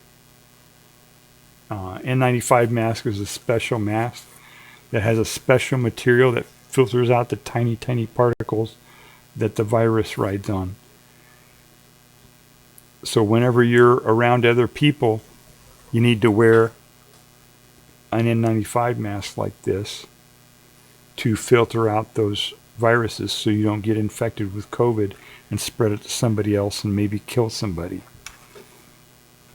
But the mask that you wear, it's very important, it has to be an N95 mask. You can't just wear a piece of cloth or something. It's got to say N95 on it. Can you see that? N95. It's got to say NIOSH, N-I-O-S-H. And it has to have these straps that go all the way around the back of your head. If it's a mask that only has the straps that go around your ears, that's not an N95 mask, and that might not protect you as well. So you need to wear N95. It has to say N95 on it. And you need to wear it whenever you're around other people to keep from getting the virus and keep from spreading around, because a lot of people are dying, Hundreds of people a week, die from COVID still. So, and, plus other respiratory diseases. Plus, it's also handy for pollen. If you get hay fever, if you get allergies, this is great for that. It will filter out the pollen so that you don't get hay fever and allergies and all that. So that's pretty good. And it works for smoke too. When we had these wildfires out here from Canada, I'm in New Hampshire, so just over the border they had these big wildfires that put smoke in the air. So I wore this when I went outside, and it helped with that. So okay, so that's my public service announcement. Please wear your N95 mask when you're in public, please. What else we got here?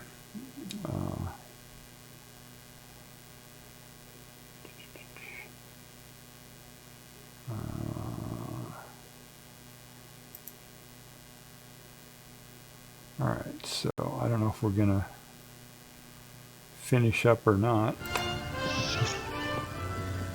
Are we there yet? Not yet. No, we're not done yet. We're not done yet. We still got more to go.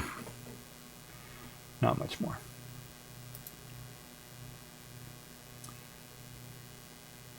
All right.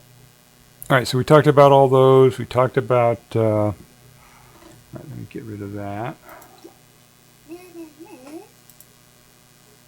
Oh, let's try harder.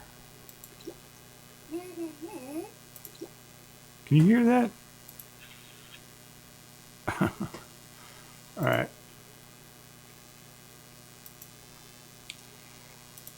There was something else. Oh, yeah, I think I'm going to do... Remember I talked about the that testing that they did with AIs?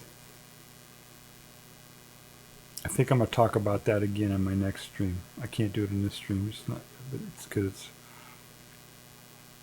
I think I'm going to talk about that again because there was more to that test that I didn't get into.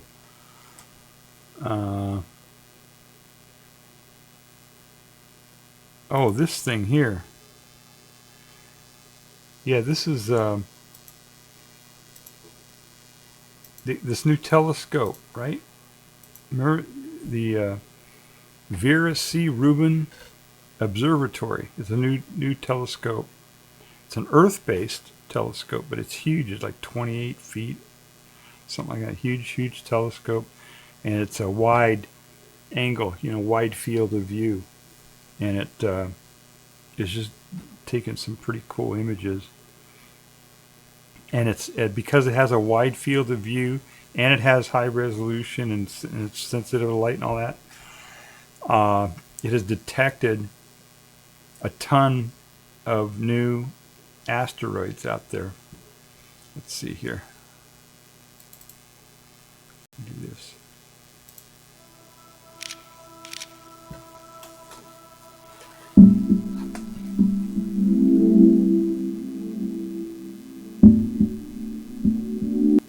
Okay, I'm shutting that music off because I don't know if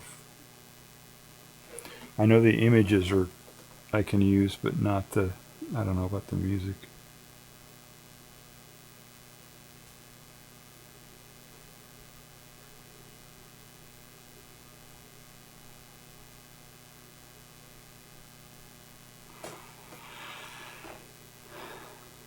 You see that time difference there? Look at that. Here.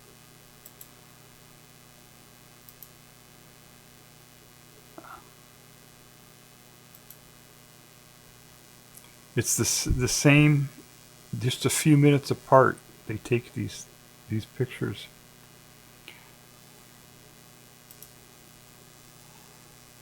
Because it's a lot of times you got to point a telescope up at the sky and take really long exposures. They don't have to do it with this one because it's such a wide thing.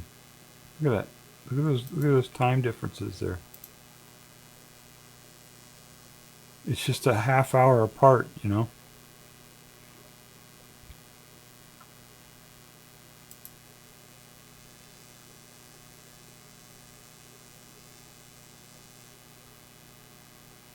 So look at all those. Those are all those little dots were those are asteroids that they discovered, new asteroids. Just by taking a wide, take a wide view of the sky, and they can do it quickly. And because on telescopes, the more magnification there is in the optics of the telescope, the less light gets in. You know what I mean? So like a very powerful telescope that zooms in very closely on something does not gather as much light as a telescope that takes a wider view of the sky. And this thing takes a really huge wide view compared to large telescopes like that, which means that it's very sensitive to light, and it can see these very dim asteroids and stuff like that up there. So because it takes a wide swath, they can find them. If you're taking just a tiny little sliver of the sky, the odds of seeing an asteroid is smaller than if you took, it's just by odds, just by the statistics, right? You can see more. And also, it's not only does it have a wide view, but it also is mounted on a mount in a way that it moves very quickly. Some telescopes, it takes a long time for their mechanisms to get them to turn them. They turn really, really, really slow, to get to another spot in the sky. This thing's designed so that it can move very quickly, and so they can just take a picture, take another, and they can take a whole survey of the sky or most of the sky in like one night or something. So it's a different approach, than these just having a really powerful telescope. Oh fuck! I got an ad again. God damn. Sorry about that, guys. All right.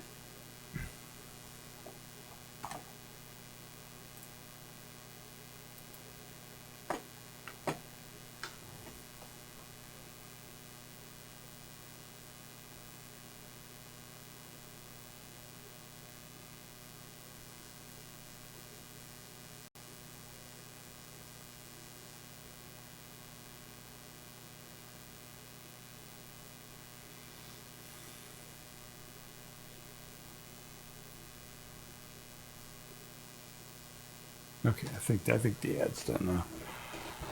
I think it's done. Is it done? All right. So anyway, this is really cool. This new. I'm sure you've heard, right? You've probably heard people talking about this thing. If you haven't, you should go check it out. Let's see. What is it, Ruben? Here, I'll post it in chat. Oh shit, we gotta go here. RubenObservatory.org. That's all you gotta know, right?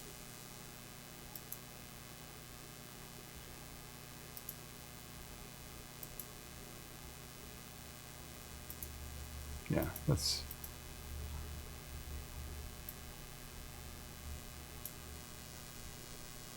All right.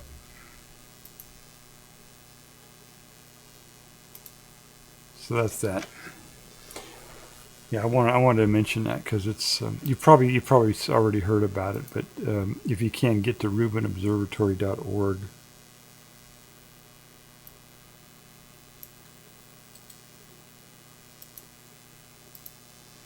Here, yeah, I can put that in there.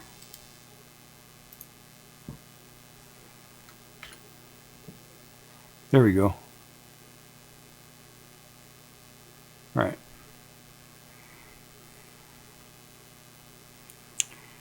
And all right, so I've got 15 minutes until the next ad, I guess. Let's see what else I had here to talk about.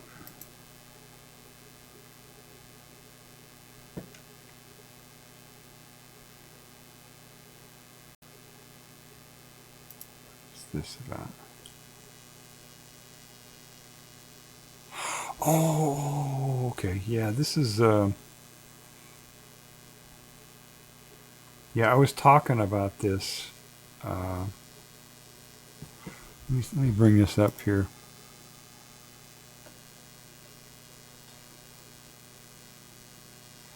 No, that's not it. There was... remember I was talking about the... I was talking about New Hampshire and New England being a different... what am I saying here? The... shit. I'm not making a lot of sense here right now. All right. Let me bring this up so you can see what I'm talking about here. There was this continent that moved around that it turns out that the rock structure and the geography or the geology of New England is the same as in Europe because of the way the continents moved around.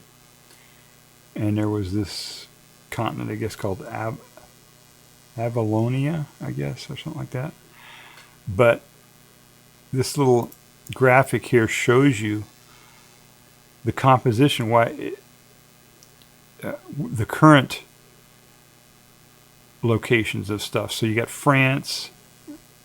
So you got France, the Netherlands, all these, UK, are all composed of the same kind of rock as the stuff in New England, Connecticut, Massachusetts, Maine, in Canada and stuff.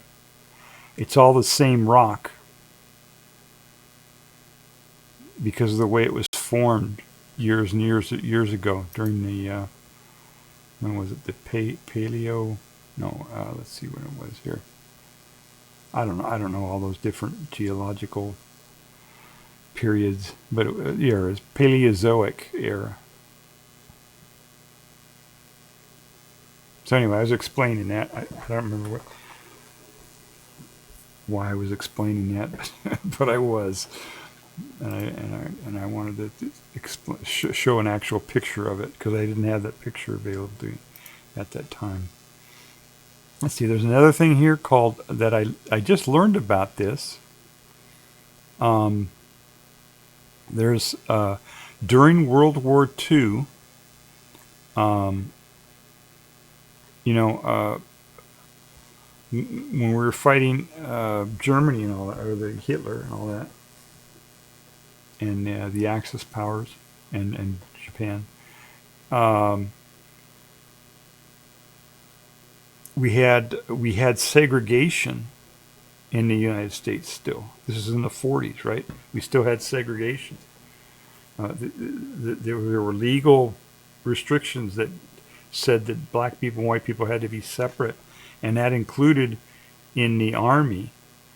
They had segregation, and there's this whole concept called the Double V campaign that I never heard of this before. and I wanted to share it because it was important, and you know why, it's just another one of those things that they do that whoever didn't want us to know about, but I found out about it somehow, and it's called the Double V campaign. And because there was segregation, there was also segregation in the army, and just generally, and lack of civil rights and everything else for black people. And so the black people who were fighting in the army had this concept of the Double V campaign, that they were fighting for victory against the totalitarianism and authoritarianism from Hitler and all that, but they were also fighting against the oppression that they had here in the United States, the segregation and the denial of civil rights and all that in the United States. So they called it the Double V campaign, and I'd never heard about that.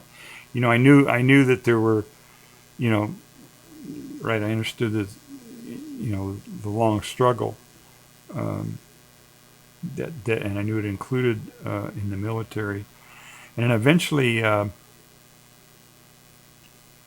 who was it Eisenhower who desegregated the armed forces?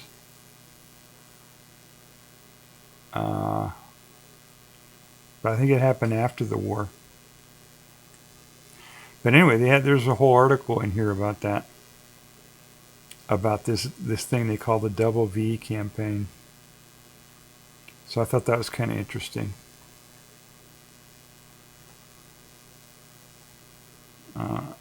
And that that they actually had a name for it, and it was a real it was an actual thing, and also that nobody talks about that. So I thought that was kind of wanted to mention it, wanted to let people know about that.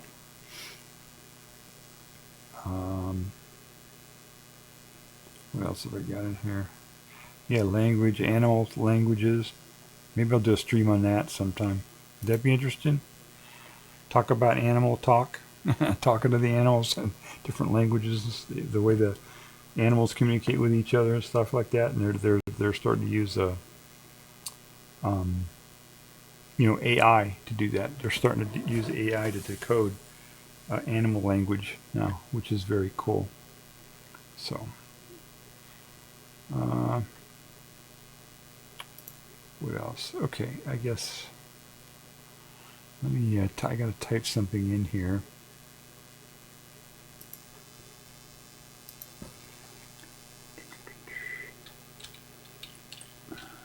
There we go. Did that do? Okay. So, all right. So that's all. A lot of stuff. A lot of stuff there.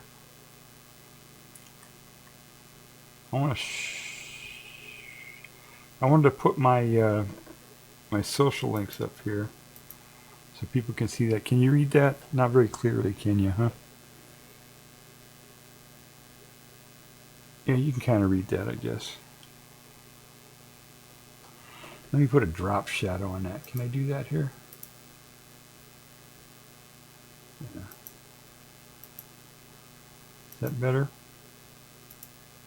Yeah, that's better, isn't it? Yeah, that's a lot more readable. So yeah, I updated my social list here. I think I've got everything here now because I've got my website, doubletribble.com. You can watch my videos ad-free, uncensored, unfiltered, but I don't have them all up there. I guess I filtered out some of my. I don't have them all up there. I don't have enough room. I got to figure out how to get more space to put them up there. But anyway, and I got all those other things. And one of these days I'll use this Mastodon account and send out some toots on that. I don't know. Not really sure. But anyway, that was my those were my socials. So I want to put those up there. And So that's it. Meeting adjourned. Whoops. How do we stop this now? There we go. All right. Meeting adjourned.